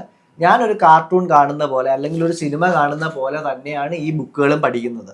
അതിനെപ്പറ്റി പഠിച്ചു വരുമ്പോൾ എനിക്ക് മനസ്സിലാവും ദീസ് ആർ ഹ്യൂമൻസ്. അല്ലാതെ ലോകം മുഴുവൻ, ഞാനൊരു എക്സാമ്പിൾ പറയാണ്, ലോകം മുഴുവൻ സൃഷ്ടിച്ച, ഇങ്ങനെ വിരൽ ഞൊടിച്ച് സൃഷ്ടിച്ച ഒരാൾക്ക് ആർമി ഉണ്ടാക്കിപ്പോയി അപ്പുറത്തെ കുടിൽ അറ്റാക്ക് ചെയ്യേണ്ട കാര്യമില്ല. എക്സാക്ട്ലി, ഞൊടിച്ചാൽ മതി. അപ്പം കൂടുതൽ പഠിച്ചതിന്റെ പ്രശ്നമാണ്, നിങ്ങൾ ബാഡ് ആവരുത്. ഒരുപാട് കിങ്ഷിപ്പുകളും ഒരുപാട് സിവിലൈസേഷനും തമ്മിൽ പണ്ടത്തെ ഒരു 10-50,000 വർഷങ്ങൾ മുന്നേ നടന്ന ക്ലാൻ വാർസും അതേപോലത്തെ അവരുടെ ടെക്നോളജിക്കൽ വാർഫെയർ ട്രേഡും അതൊക്കെ ഒരു ഇമ്പോർട്ടന്റ് ആസ്പെക്ട് ആയിട്ട്. പൂജ ചെയ്യുക, നിങ്ങൾ പ്രാർത്ഥിക്കുക, നിങ്ങൾ എന്താ പറയുന്നത് മുട്ടുകുത്തി പ്രാർത്ഥിക്കുക, ഇതെല്ലാം നല്ലതാണ്. ഇതിലെല്ലാം നമുക്കൊരിതുണ്ട്. ഒന്ന് പൂജ ചെയ്യുമ്പോൾ നമ്മൾ തീയുടെ അടുത്ത് പോയി ഒരു ക്ലെൻസിങ് നടക്കുന്നുണ്ട് നമ്മളുടെ ബോഡിയിൽ. അപ്പോൾ അങ്ങനെയാണ് നമസ് ചെയ്യുമ്പോൾ, നമ്മളുടെ താഴോട്ട് കുനിഞ്ഞിരിക്കുമ്പോൾ, നമ്മളുടെ എപ്പോഴും നമ്മൾ എണ്ണീറ്റിരിക്കുമ്പോഴത്തേക്ക് മുകളിലോട്ടുള്ള ബ്ലഡ് ഫ്ലോ അല്ലെങ്കിൽ ബ്ലഡ് പ്രഷർ കറക്റ്റ് ആക്കാൻ വേണ്ടിയാണ് നമ്മൾ 5 നേരം ഇങ്ങനെ തല കുനിച്ച് ഇത് നമസ് ചെയ്യണമെന്ന് പറയുന്നത്. അതുപോലെ ഓരോ മതത്തിൻ്റെയും ഓരോ റിച്വൽസിനും ഓരോരോ കാരണങ്ങളുണ്ട്. അല്ലാതെ നമ്മൾ അവിടെ ചെന്ന് നിന്ന് ഇന്ദ്രദേവനോട് എനിക്ക് നാളെ EMI അടയ്ക്കാൻ 5000 രൂപ വേണമെന്ന് പ്രാർത്ഥിച്ചാൽ കിട്ടാൻ പോകുന്നില്ല. നമ്മളല്ലെങ്കിൽ അള്ളാഹുവിനോട് നാളെ എനിക്ക് ടൂർ പോകാൻ എനിക്കൊരു 10,000 രൂപ വേണമെന്ന് വെച്ചാൽ എനിക്കത് കിട്ടില്ല. അത് മനസ്സിലാക്കി. ഇവരൊന്നും ദൈവങ്ങളല്ല. ഇവർ നമുക്ക് നല്ല കാര്യങ്ങളും ചീത്ത കാര്യങ്ങളും എല്ലാം ആ ബുക്കിനകത്ത് എഴുതി വെച്ചിട്ടുണ്ട്, എല്ലാ ബുക്കുകളിലും. അത് നല്ല കാര്യങ്ങൾ എടുത്തിട്ട് ആ ചീത്ത കാര്യങ്ങൾ റിജക്റ്റ് ചെയ്യുക. നിങ്ങൾക്ക് ആ ചീത്ത കാര്യങ്ങൾ റിജക്റ്റ് ചെയ്യാൻ പറ്റുന്നില്ല എങ്കിൽ നിങ്ങളെ ബാക്കിയുള്ളവർ റിജക്റ്റ് ചെയ്യാൻ തുടങ്ങും. അപ്പോൾ okay, back to main content. അപ്പം ഈ സിസ്റ്റർ റിലീജിയൻ, ഞാൻ ഇത്ര നേരം ഇന്ദ്രനും ഈ അസുരനും ഈ കാര്യങ്ങളൊക്കെ പറഞ്ഞു പോയത് ഇറാനെ പറ്റിയാണ്. ഈ ഇറാൻ എങ്ങനെ ഇപ്പോഴത്തെ ഇറാനായി, അല്ലെങ്കിൽ അന്ന് അങ്ങനെ നിന്നുകൊണ്ടിരുന്ന സ്ഥലം എങ്ങനെ ഇന്ന് ഇറാൻ എന്ന് പറയുന്ന സ്ഥലമായി? അപ്പം അതിലേക്കാണ് നമ്മൾ പോകുന്നത്. എന്ന് പറഞ്ഞാൽ ഈ സിസ്റ്റർ റിലീജിയൻ അല്ലെങ്കിൽ സൊറാസ്ട്രിയനിസം എന്ന് പറയുന്നത് റിലീജിയൻ ഓഫ് പീസ് ആണ്. ഇപ്പോൾ അവിടെ ഭരിക്കുന്ന റിലീജിയൻ, ആ റിലീജിയനാണ് കഴിഞ്ഞ 2 ദിവസത്തിൽ 30,000 പേരെ കൊന്ന, വണ്ടി ഇടിച്ച് അരച്ചു കൊന്ന religion. Guys, what happen to this? ഇതെന്താണ് സംഭവിച്ചത് എന്ന് പറഞ്ഞു കഴിഞ്ഞാൽ, ഈ 2 ദിവസം 30,000 പേരെ കൊന്നു എന്ന് പറയുന്ന കണക്ക് ലാർജർ ദാൻ ഹിറ്റ്ലർ ആണ്. ഹിറ്റ്ലറിന്റെ ഇത് ഈ കൊന്നത് യുദ്ധമല്ല, ദിസ് ആർ സിവിലിയൻസ്. അച്ഛനും അമ്മയും മോനും കുഞ്ഞുമായിട്ട് പ്ലക്കാർഡും കൊണ്ട് പാർക്കിൽ പോയി പ്രൊട്ടസ്റ്റ് ചെയ്തവരെ അരച്ചു കൊന്നു. അതിനകത്തുണ്ട് കുഞ്ഞുങ്ങളെ മാത്രമായിട്ട് രക്ഷിക്കേണ്ട കാര്യമില്ലല്ലോ, റിവേഴ്സ് എടുത്തു പോയി അരയ്ക്കും. കാരണം ഓർഫൻ അല്ലേ, പിന്നെ അതിനെ സ്റ്റേറ്റ് നോക്കണ്ടേ. അപ്പൊ അങ്ങനെ ചെയ്യുന്നതാണ് ഇത് മാൻ സ്ലോട്ടർ. ഹിറ്റ്ലർ ഗ്യാസ് ചേംബറിൽ കൊന്നു എന്ന് പറയുന്ന കള്ളക്കഥയാണോ സത്യക്കഥയാണോ എന്ന് അറിഞ്ഞില്ലെങ്കിലും largest civilian kill for Hitler is clocked at 5,000. 5,500 5,400 എന്ന് പറയുന്നതാണ് ഹിറ്റ്ലറിന്റെ കൗണ്ട്. എന്ന് പറഞ്ഞാൽ the biggest manslaughter of the world നമ്മളിപ്പോൾ ജീവിച്ചുകൊണ്ടിരിക്കുന്നതിൻ്റെ ഇടയിൽ ഇന്നും ഇന്നലെയും മെനഞ്ഞാന്നുമൊക്കെയാണ് നടന്നത്. ലോകത്തിന്റെ ഹിസ്റ്ററിയിലെ സിവിലിയൻസിനെ കൊന്ന ലാർജസ്റ്റ് കൗണ്ടുകൾ. ഹിറോഷിമയിൽ ന്യൂക്ക് ഇട്ടപ്പോൾ, ഫസ്റ്റ് ന്യൂക്കിന്റെ ഇട്ടപ്പോൾ ഇൻസ്റ്റന്റ് മരണം 60,000 ആയിരുന്നു. നാഗാസാക്കിയിൽ ന്യൂക്ക് ഇട്ടപ്പോൾ 40,000 മരണം. ഹിറ്റ്ലർ ഏറ്റവും കൂടുതൽ സിവിലിയൻസിനെ കൊന്ന ദിവസം എന്ന് പറയുന്നത് 6,000-ന് താഴെയാണ്. അയത്തുള്ള തന്തയില്ലാത്തവൻ എന്ന് പറയുന്ന ഒരുത്തൻ 30,000 പേരെയാണ് ഒരു ദിവസം കൊന്നത്. മനസ്സിലായോ? അയാൾക്ക് എന്ന് പറയുന്നത് നമുക്ക് എല്ലാവർക്കും ഷെയിംഫുൾ ആയിട്ടുള്ള കാര്യമാണ് ഈ ലോകത്ത് നടക്കുന്നത്, ജീവിക്കുന്ന എല്ലാവർക്കും. ഇനി ഒരു 50 വർഷം 100 വർഷം കഴിയുമ്പോൾ നമ്മൾ ഹിറ്റ്ലറിനെ കൊന്നു അല്ലെങ്കിൽ നമ്മൾ നാഗാസാക്കി ബോംബിട്ടു എന്ന് പറയുന്ന അവരെ പറ്റി ചിന്തിക്കുന്ന പോലെ നമ്മളുടെ പുതിയ വരുന്നവർ നമ്മളെ പറ്റി ചിന്തിക്കും. മനസ്സിലായോ? കാരണം 30,000 civilians in A single day, 24-30 മണിക്കൂർ കൊണ്ട്. അതും അരയ്ക്കുക, വെടിവെക്കുക, വണ്ടി ഇടിച്ച് കൊല്ലുക, റോഡിൽ കിടക്കുന്ന ബോഡീസ് കാണണം, തലയില്ലാത്ത കുഞ്ഞുങ്ങളും. കാരണം വലിയ വലിയ ജീപ്പ്, പട്ടാളത്തിന്റെ ജീപ്പൊക്കെ തലയിൽ കൂടെ ഒക്കെ കയറി ഇറങ്ങുക. അതാണ് നടന്നുകൊണ്ടിരിക്കുന്നത്. അത് നമ്മളുടെ മീഡിയ കാണിക്കുന്നില്ല. കാരണം എന്താ, എല്ലാ മീഡിയ അവന്മാരുടെ കാശ് വാങ്ങിക്കുക, അല്ലെങ്കിൽ എല്ലാ മീഡിയ അവന്മാരുടെ തന്നെയാണ്. അപ്പം അത് പോട്ടെ. നിങ്ങൾക്ക് എന്താ ചെയ്യാൻ പറ്റുക ഇതിലെന്ന് ചോദിച്ചു കഴിഞ്ഞാൽ ഒന്നും ചെയ്യാൻ പറ്റത്തില്ല. സത്യം പറയാണല്ലോ, നിങ്ങൾക്ക് ആകെ ചെയ്യാൻ പറ്റുന്നത് കോൺഗ്രസിന് വോട്ട് ചെയ്യുക. കാരണം കോൺഗ്രസ് സപ്പോർട്ടേഴ്സ് ലീഡർ ആയിട്ടുള്ള ഒരു MP അഭിഷേക് സംഘ്വി എന്ന് പറയുന്ന ആൾ പബ്ലിക്കായിട്ട് പോയി സ്റ്റേറ്റ്മെന്റ് എടുത്തിട്ടുണ്ട്. ഇറാനിന്റെ റെജീമിനെ ഞങ്ങൾ സപ്പോർട്ട് ചെയ്തേ പറ്റൂ, കാരണം അത് ഞങ്ങളുടെ മറ്റേ മാനിഫെസ്റ്റോ അല്ല, അത് ഞങ്ങളുടെ അജണ്ടയിലുള്ള കാര്യമാണ്. എന്നിട്ട് കാശ്മീരിലും ലഡാക്കിലും ഒക്കെ ഇവരുടെ സപ്പോർട്ടോടെ ആളുകൾ അയത്തുള്ള തന്തയില്ലാത്തവന് വേണ്ടി പ്രൊട്ടസ്റ്റ് നടത്തി. എന്ന് പറഞ്ഞാൽ അയാൾക്കെതിരെ ആളുകൾ തിരിയാൻ പാടില്ല, വി സ്റ്റാൻഡ് വിത്ത് അയത്തുള്ള തന്തയില്ലാത്തവൻ. മനസ്സിലായോ? അങ്ങനെ ഒരു ആളെ പറ്റി അവർ ഫോട്ടോയ്ക്ക് തിരിയൊക്കെ കത്തിച്ച് റോഡിൽ കൂടെ പ്രൊട്ടസ്റ്റ് നടത്തുകയാണ്. നമ്മളുടെ രാജ്യത്തെ ഒരു കൂട്ടം പാർട്ടിയുടെ സപ്പോർട്ടോടെ ഒരു കൂട്ടം ആളുകൾ ഇന്ത്യയിൽ നടക്കുന്നതാണ്. നിങ്ങൾ ഇന്ത്യക്കാരനാന്ന് പറഞ്ഞിട്ട് ഒരു കാര്യമില്ല. വെളിയിലുള്ള രാജ്യത്തെ ഇന്ത്യൻ മീഡിയ എന്ന് പറഞ്ഞ് യൂട്യൂബിൽ സെർച്ച് ചെയ്ത് കഴിഞ്ഞാൽ ഇന്ത്യക്കാർ അയത്തുള്ള സപ്പോർട്ട് ചെയ്യുന്ന വീഡിയോ ആണ് യൂട്യൂബിൽ വരുന്നത്. മനസ്സിലായോ? അതാണ് പ്രശ്നം. അപ്പോൾ അങ്ങനെ പോട്ടെ, എന്താ പറയുന്നത്, അയാൾ എന്തോ ചെയ്തോട്ടെ, അയാളുടെ ഇതിൽ നിന്ന് നമുക്ക് മാറി പോഡ്കാസ്റ്റിലോട്ട് വരാം. ഈ കോൺഗ്രസിനെയും ഈ അയത്തുള്ളയും പറ്റി പറഞ്ഞുകൊണ്ടിരുന്ന ഞാൻ ഇവിടെ 4 മണിക്കൂറിരുന്ന് പറയാം, അത് പോട്ടെ. അപ്പോൾ ബാക്ക് ടു മിത്തോളജി, ഹിസ്റ്ററിയിലേക്ക് തിരിച്ചു വരാം. അപ്പോൾ പേർഷ്യ എന്ന് പറയുന്ന അല്ലെങ്കിൽ സൊറാസ്ട്രിയനിസം എന്ന് പറയുന്ന സ്ഥലം എങ്ങനെ ഇസ്ലാമൈസേഷൻ വന്നു എന്ന് പറഞ്ഞാൽ ഏകദേശം 4000 വർഷങ്ങൾക്ക് മുന്നേ പേർഷ്യൻ റിലീജിയൻ, ഫയർ വർഷിപ്പും, ഞാൻ പറഞ്ഞില്ലേ വേദിക് ട്രഡീഷൻസും, ഏകദേശം 90% വേദിക് ട്രഡീഷൻസ് ആയിരുന്നു, നേച്ചർ വർഷിപ്പും. അതിനുശേഷം ഒരു 3000 വർഷങ്ങൾക്ക് മുന്നെയാണ് അവിടെ ആര്യൻസ് വരുന്നത്. ആര്യൻസ് വരുന്നതെന്ന് പറയപ്പെടുന്നത് ഇൻഡോ ആര്യൻ, മോളിൽ നിന്ന് വന്നതോ താഴേന്ന് വന്നതോ സൗത്ത് ആഫ്രിക്കയിൽ നിന്ന് വന്നതോ ഇൻഡസിൽ നിന്ന് വന്നതോ എന്നൊക്കെ പറയുന്നുണ്ട്. സത്യം എന്താണെന്ന് നിങ്ങൾ തന്നെ കണ്ടുപിടിക്കാം. അവിടെ ആളുകൾ എത്തിയെന്നുള്ള സത്യമാണ്. അവിടെ ആളുകൾ എത്തിയതിന് ശേഷം പല കൾച്ചേഴ്സായിട്ട് ഇവർ ഗ്രൂപ്പായി മാറി. എന്ന് പറഞ്ഞാൽ പേർഷ്യൻസ് എന്ന് പറയുന്ന ഗ്രൂപ്പ്, മീഡിയൻസ് എന്ന് പറയുന്ന ഗ്രൂപ്പ്സ്, പാർത്തിയൻസ് എന്ന് പറയുന്ന ഗ്രൂപ്പ്, ഇതുപോലെ ഇവരെല്ലാം അങ്ങോട്ടും ഇങ്ങോട്ടും കോൺഫ്ലിക്റ്റും, ഇവരെല്ലാം അങ്ങോട്ടും ഇങ്ങോട്ടും ഞങ്ങളുടെയാണ് മതം വലുത്, നിങ്ങളുടെയാണ് മതം വലുത്. നാച്ചുറൽ ഹ്യൂമൻ ഇൻസ്റ്റിങ്ക്റ്റ് ആണ്. എല്ലാവരും തീയെ ആരാധിച്ചുകൊണ്ടിരുന്നപ്പോൾ ആർക്കും ഒരു പ്രശ്നമില്ലായിരുന്നു. ഇതിപ്പോൾ വന്നപ്പോൾ ഞങ്ങളുടെ തീയാണ് വലുത്, ഞങ്ങളുടെ മരമാണ് വലുത്, ഞങ്ങളുടെ നദിയാണ് വലുത് എന്ന് പറയുന്ന സംഭവമായി. അങ്ങനെ സരസ്ത്രുത എന്ന് പറയുന്ന ഒരാള്, സരസ്ത്രുത എന്നൊക്കെ പലയിടത്തും പലതാ പറയുന്നത്. അങ്ങനെ പറയുന്ന ഒരാൾ ഇതെല്ലാം കമ്പൈൻ ചെയ്ത് ഒരു വൺ റിലീജിയൻ ആക്കി. ആ സരസ്ത്രുതയിൽ നിന്നാണ് സൊറാസ്ട്രിയ ഉണ്ടായത്. ആ സൊറാസ്ട്രിയയാണ് ഇന്നിപ്പോൾ സൊറാസ്ട്രിയനിസം എന്ന് പറയുന്ന പാർസി റിലീജിയൻ വന്നത്. അയാളാണ് ഇതെല്ലാം കമ്പൈൻ ചെയ്തത്. അപ്പോൾ ഇതിനകത്തൊരു ഇൻട്രസ്റ്റിംഗ് ഫാക്ട് എന്താണെന്ന് വെച്ചാൽ, ഈ ഞാൻ നേരത്തെ പറഞ്ഞില്ലേ മെനി കൾച്ചേഴ്സ് ഉണ്ടായിരുന്നു, പേർഷ്യൻസ്, മീഡിയൻസ്, പാർത്യൻസ് എന്നൊക്കെ.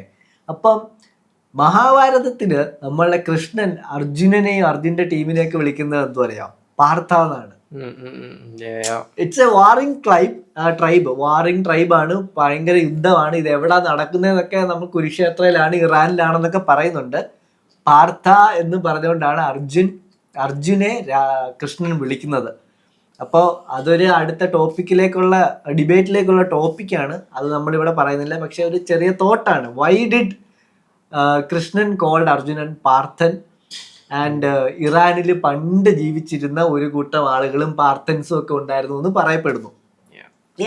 അപ്പോൾ അത് ഇൻഡോ ഇറാനിയൻ വാർ, ഈ നമ്മൾ ഈ പറയുന്ന വാറുകളൊക്കെ ആയിരിക്കാം, ഈ മഹാഭാരതത്തിലെ ചെറിയ യുദ്ധങ്ങളൊക്കെ ആയിരിക്കാം, ആവാതിരിക്കാം, പോട്ടെ.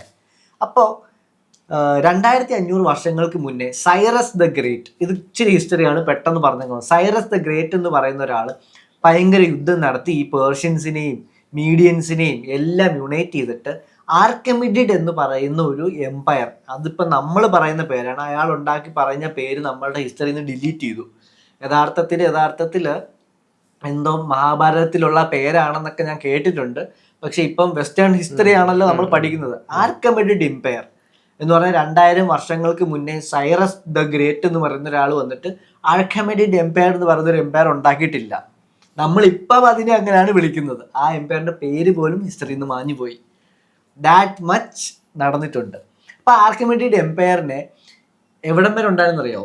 നമ്മുടെ ഇന്ത്യയുടെ പഞ്ചാബിൽ നിന്ന് ഗ്രീസ് വരെ ഉണ്ടായിരുന്നു. അത്ര വലിയ, എന്ന് പറഞ്ഞാൽ ഭൂമിയുടെ ഏഷ്യയെക്കാട്ടിയും വലുതായിരുന്നു. അത്രയും വലിയ ഒരു എംപയർ ആയിരുന്നു അയാൾ ഉണ്ടാക്കിയത്. എന്നിട്ട് അയാളായിരുന്നു ഇൻഡസ് റിവറിൻ്റെ അപ്പുറം പഞ്ചാബിലോട്ട് നമുക്കുണ്ടായിരുന്നു. അപ്പോൾ അയാളാണ് പറഞ്ഞത് സിന്ധു നദി, അയാൾക്ക് സിന്ധു എന്ന് പറയാൻ പറ്റില്ല, ഹിന്ദു നദിയുടെ അപ്പുറത്തോട്ടുള്ളവരെ നമുക്ക് എന്നാൽ ഹിന്ദുസ് എന്ന് വിളിക്കാം. അങ്ങനെയാണ് കൾച്ചറിൽ ആദ്യമായിട്ട് ഹിന്ദു എന്ന പേര് റെക്കോർഡഡ് ആവുന്നത്. നമ്മളൊരിക്കലും നമ്മളെ ഹിന്ദു എന്നല്ല വിളിച്ചത്. വെളിയിൽ നിന്നുള്ളവരാണ് നമ്മളെ ഹിന്ദു എന്ന് വിളിച്ചവര്.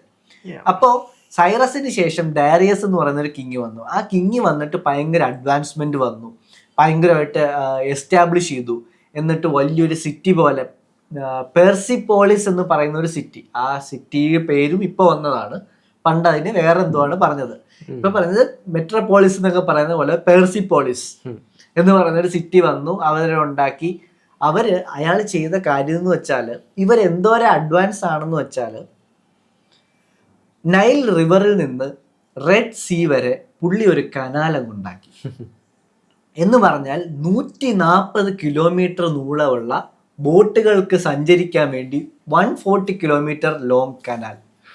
എന്ന് പറഞ്ഞാൽ ഇപ്പൊ നിങ്ങളുടെ പഞ്ചായത്തിൽ പോയിട്ട് നിങ്ങളുടെ അവിടുന്ന് അപ്പുറത്തോട്ട് ഒരു 50 മീറ്റർ പാലം കെട്ടാൻ പറഞ്ഞാൽ നിങ്ങൾക്ക് 5 വർഷം എടുക്കും.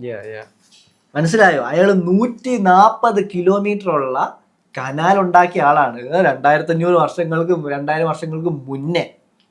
അപ്പോ ഈ ആളുകളെല്ലാം അന്നും ഇത്രയും ഈ അഡ്വാൻസ്മെന്റ് ഉണ്ടായിരുന്നപ്പോഴും വർഷിപ്പ് ചെയ്തുകൊണ്ടിരുന്നത് അഹൂറാസിനെയാണ്. അഹൂറാസ് ആയിരുന്നു അന്നും അവരുടെ ദൈവങ്ങള്, അവരുടെ വില്ലന്മാര് ദൈവാസ്. അപ്പോ ഇവര് കുറെ യുദ്ധങ്ങളും കാര്യങ്ങളും ഒക്കെ ചെയ്ത് ഇസ്രായേൽസിനെ അവിടെ ഇവിടെ നിന്നൊക്കെ ഫ്രീ ചെയ്ത് ഇസ്രായേൽസിനെ ഇവരുടെ എംപയറിൽ കൊണ്ടുവരാനും അവർക്ക് ഇസ്രായേൽ ടെമ്പിൾ പണിയാനും ജൂത ടെമ്പിൾ പണിയാനും ഒക്കെ ഇവര് അലോ ചെയ്തു. കാരണം ഇവര് ഒരിക്കലും പറഞ്ഞിട്ടില്ല ഞങ്ങളുടെ ദൈവമാണ് വലുത്, നിങ്ങൾ ഞങ്ങളുടെ ദൈവത്തിനെ പ്രാർത്ഥിക്കണം എന്ന് ഒരിക്കലും പറഞ്ഞിട്ടില്ല. ജൂതന്മാരെ കൊണ്ടുവന്നിട്ട് ജൂതന്മാരോട് പറഞ്ഞ് നിങ്ങൾ ഇവിടെ സ്വന്തമായിട്ട് ജീവിച്ചോ, നിങ്ങൾക്ക് നിങ്ങളുടെ അമ്പലം പണിഞ്ഞ് നിങ്ങളുടെ ദൈവത്തിനെ നിങ്ങൾ ആക്കിക്കോളാൻ പറഞ്ഞു.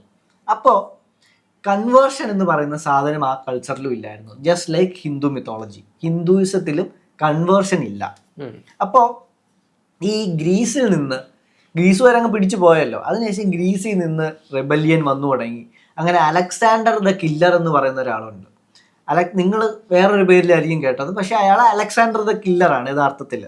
അലക്സാണ്ടർ ദ കില്ലർ എന്ന് പറയുന്ന ആള് ഗ്രീസിൽ നിന്ന് കോൺസ്റ്റന്റ് ആയിട്ട് ഇവരെ അറ്റാക്ക് ചെയ്തുകൊണ്ടിരുന്നു. ഈ സൊറാസ്ട്രിയനിസം, ദി ഫ്രീഡം കൊടുത്തുകൊണ്ടിരുന്ന ആളുകളെ അറ്റാക്ക് ചെയ്ത് കുറേ വർഷങ്ങളോളം അറ്റാക്ക് ചെയ്ത് അവസാനം ഇവർ തോറ്റതിന് ശേഷം ഈ ആളുകളെല്ലാം ഗ്രീസ് ഏറ്റെടുത്തു.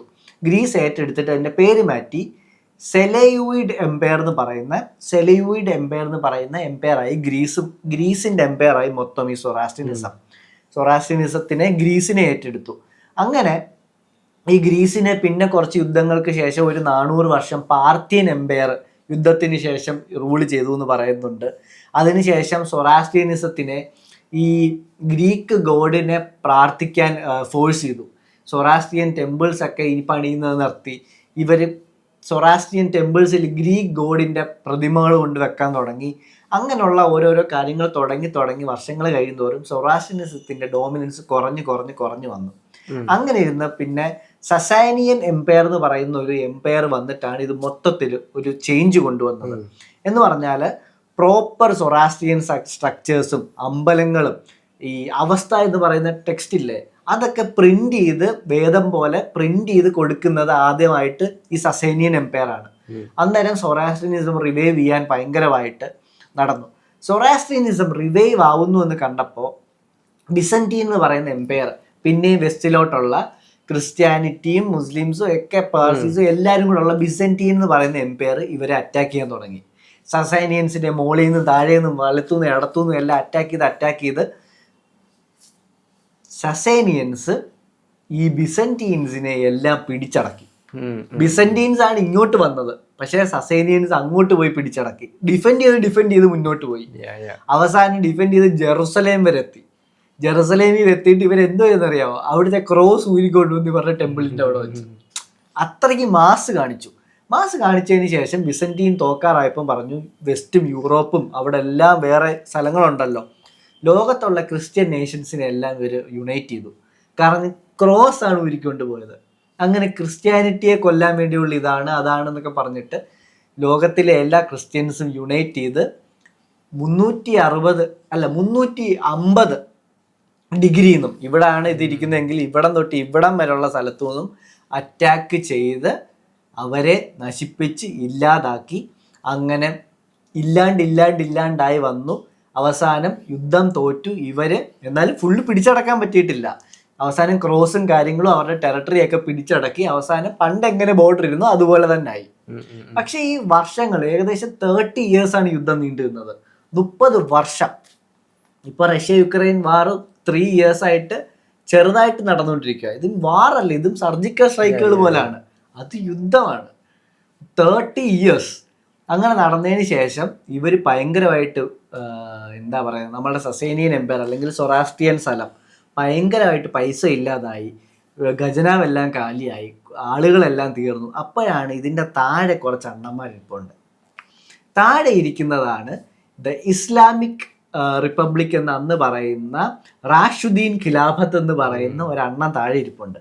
അണ്ണൻ നോക്കിയോ മുകളിലിരിക്കുന്ന കൊലകൊമ്പൻ ഇപ്പൊ തളർന്നിരിക്കുക. ഒരു പ്രശ്നവുമില്ല, ഇവർ തമ്മിൽ ഫ്രണ്ട്ഷിപ്പാണ്, ഇവർ തമ്മിൽ ന്യൂട്രലാണ്, ഒരു പ്രശ്നവുമില്ല. പക്ഷെ മുകളിൽ ഇരിക്കുന്നവൻ വീഴാൻ തുടങ്ങി എന്നറിഞ്ഞപ്പോൾ അണ്ണൻ ആനകളെയും കൊണ്ട് കയറി വളരെ എളുപ്പത്തിൽ ഇസ്ലാമിക് അറ്റാക്ക് നടന്നു. ഗോൾഡിനും ലാൻഡിനും വേണ്ടിയായിരുന്നു അറ്റാക്ക്, കോൺക്വസ്റ്റ് ആയിരുന്നു, സ്ഥലം പിടിച്ചടക്കാൻ വേണ്ടി.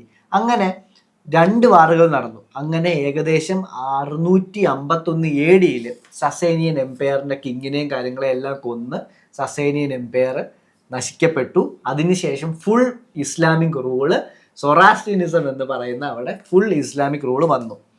എന്നിട്ട് ആ റൂള് വന്നതിന് ശേഷം ഇവർ ശരിയ എന്ന് പറയുന്ന പോലത്തെ നിയമങ്ങൾ സ്ഥാപിച്ചു. ആ നിയമങ്ങൾ അനുസരിച്ച് ലാൻഡ്, ട്രേഡ്, അഡ്മിനിസ്ട്രേഷൻ, ഇതെല്ലാം ആ സ്ഥലത്ത് മുസ്ലിംസിന് മാത്രമേ ചെയ്യാൻ പറ്റൂ. എന്ന് പറഞ്ഞാൽ നിങ്ങൾക്ക് തറ തുടയ്ക്കാം, കക്കൂസ് കഴുകാം, ആപ്പിള് പറിക്കാം, പാടത്ത് പണി ചെയ്യാം. പക്ഷേ സ്ഥലക്കച്ചവടം, ട്രേഡിങ്, ഈ പറിക്കുന്ന ആപ്പിൾ കൊണ്ടുവന്നൊരു മുസ്ലിമിന് കൊടുക്കണം, മുസ്ലിമിനെ ഇത് വിൽക്കാൻ പാടുള്ളൂ, ഇസ്ലാമിനെ വിൽക്കാൻ പാടുള്ളൂ. ട്രേഡ്, പിന്നെ അഡ്മിനിസ്ട്രേഷൻ, എല്ലാ എന്താ പറയുന്നത് ഇവരുടെ റൂളാണ്.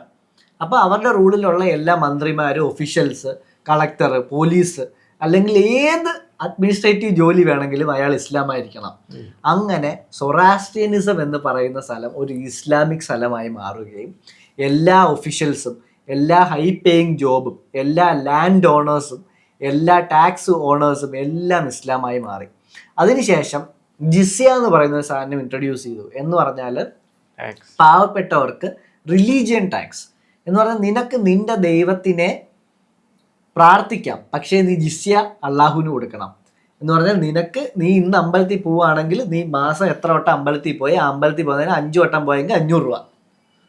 അങ്ങനെ പാവപ്പെട്ടവർക്ക് ഓരോ വർഷം അല്ലെങ്കിൽ ഓരോ മാസം കൂടുമ്പോഴും ജിസ്യ കൂട്ടി കൊണ്ടുവന്ന് പാവങ്ങൾക്ക് ജിസ്യ കൊടുക്കാതാവും.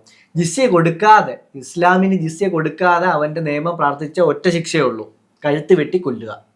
അപ്പം അങ്ങനെ ചാവാതിരിക്കാൻ അവിടെയുള്ള മുകളിലുള്ള ആളുകൾ പദവിയിലോട്ട് കയറാൻ വേണ്ടി ഇസ്ലാമായി കൺവേർട്ട് ചെയ്തു തുടങ്ങി. പൈസ ഉള്ളവർ, താഴെയുള്ളവരും ഇസ്ലാമിലോട്ട് കൺവേർട്ട് ചെയ്തു തുടങ്ങി.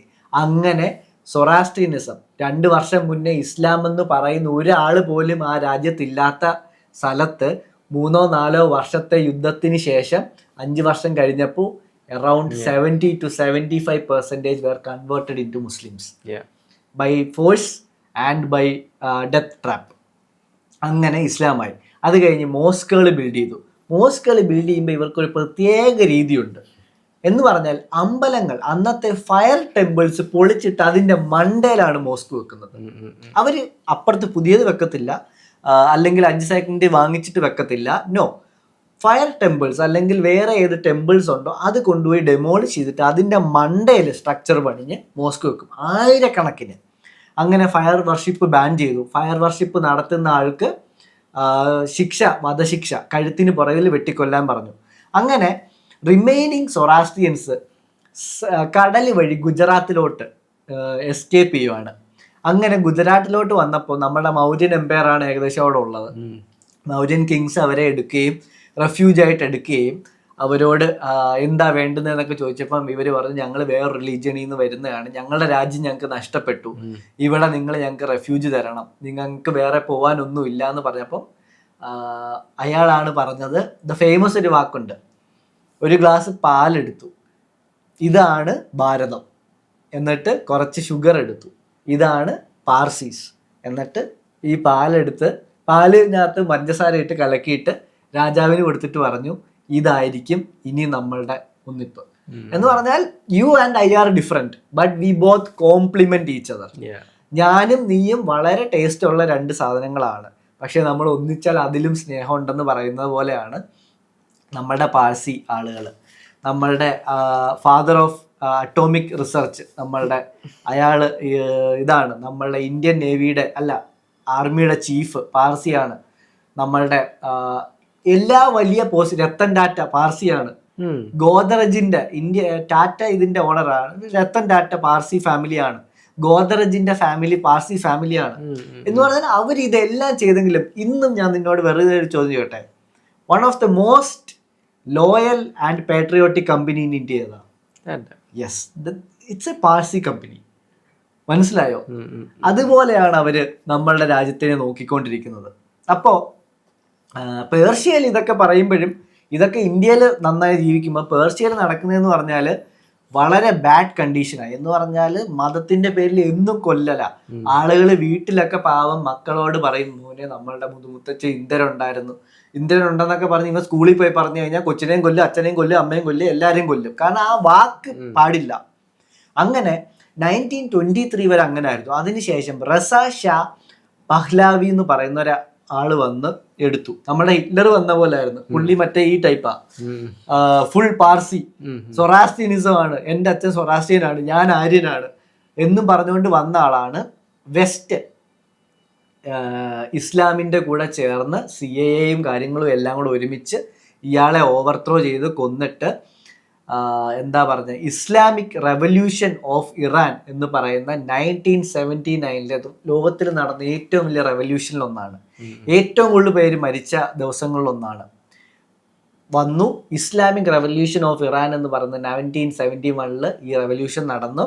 ഇവരെ എല്ലാം അടിച്ചു കളഞ്ഞു. റാഡിക്കൽ ഇസ്ലാം റൂൾ അവിടെ സ്ഥാപിച്ചു. ഈ റാഡിക്കൽ ഇസ്ലാം റൂൾ സ്ഥാപിച്ചു എന്ന് എടുത്തു പറയുമ്പോൾ അതിന് ഞാൻ ടോപ്പ് 10 റൂൾസ് പറഞ്ഞുതരാം.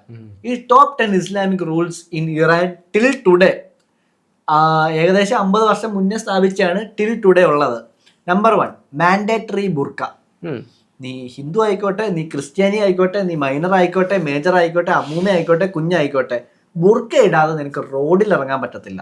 റോഡിൽ ഇറങ്ങിയാൽ you are punishable by death or by penalty or by public beating.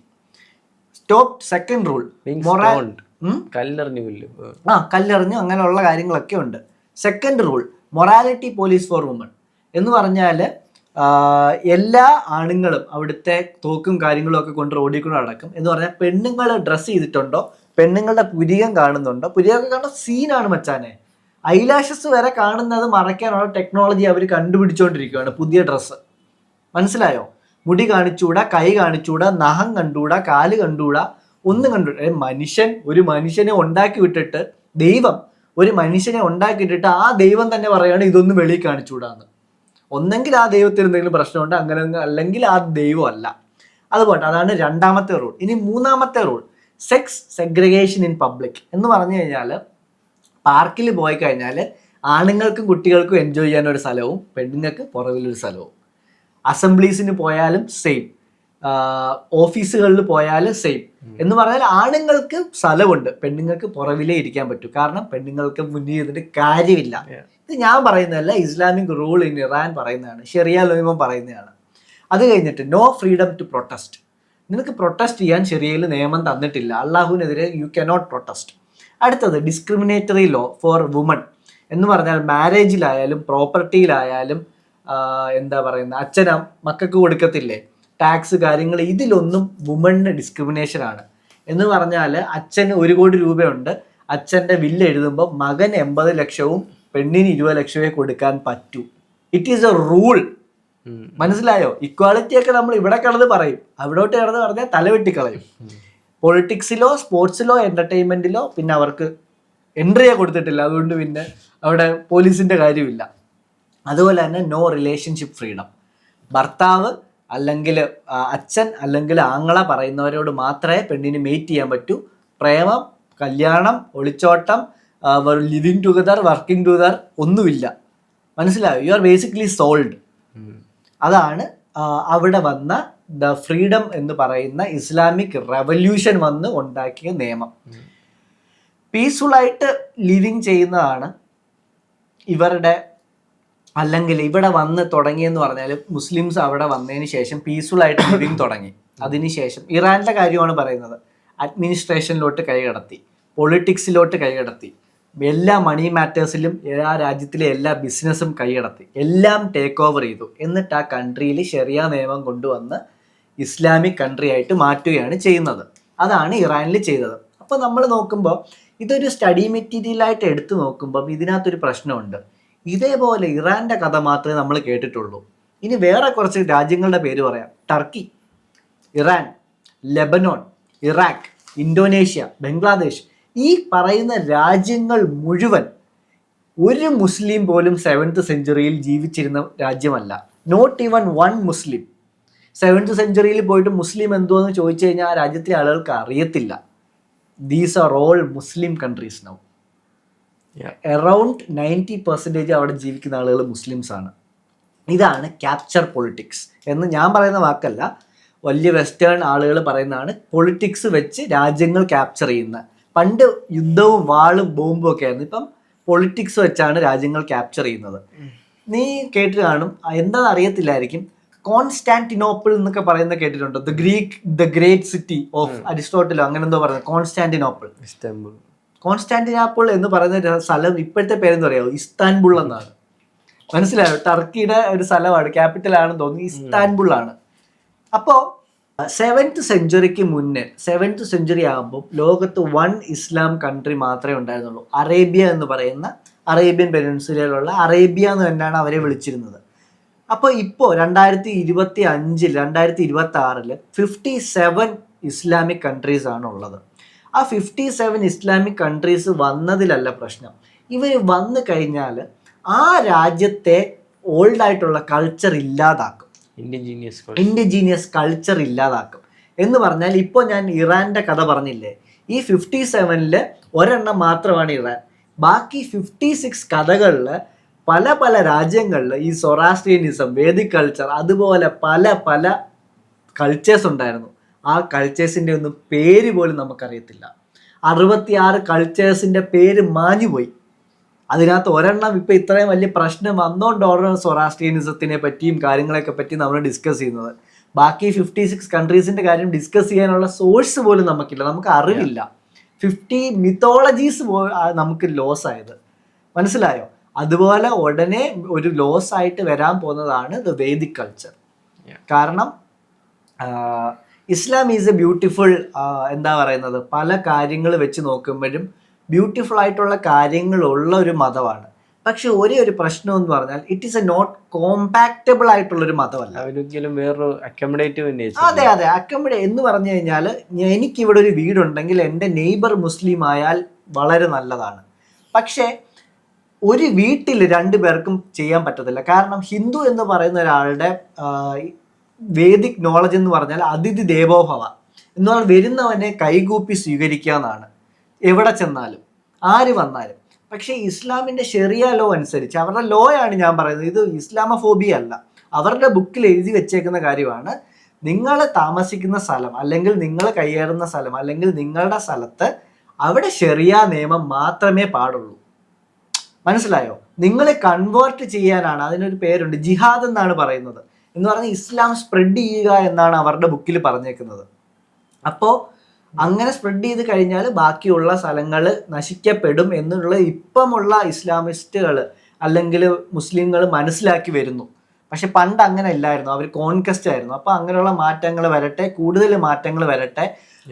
58ാമത്തെ രാജ്യം ഇന്ത്യ അല്ലെങ്കിൽ ഭാരതം ആവാതിരിക്കട്ടെ. പിന്നെ അതുപോലെ തന്നെ അടുത്ത എപ്പിസോഡിൽ നമുക്ക് പുതിയ ടോപ്പിക്സിനെ പറ്റി സജഷൻ ഉണ്ടെങ്കിൽ പറയുക. ഈ കാര്യങ്ങൾ ഇങ്ങനെയൊക്കെയാണ് ഇന്നത്തെ ഇറാൻ ആയത്. സൊറാസ്ട്രിയനിസം മാറി ഇന്നത്തെ ഇസ്ലാമിക് ഇറാൻ ആയത് എന്ന് എനിക്ക് മനസ്സിലായെന്ന് വിചാരിക്കുന്നു. I am very energetic today. കുറച്ചുകൂടെ പറയാനുണ്ടായിരുന്നു, but will keep it for the next day. So guys, see you guys later. Bye.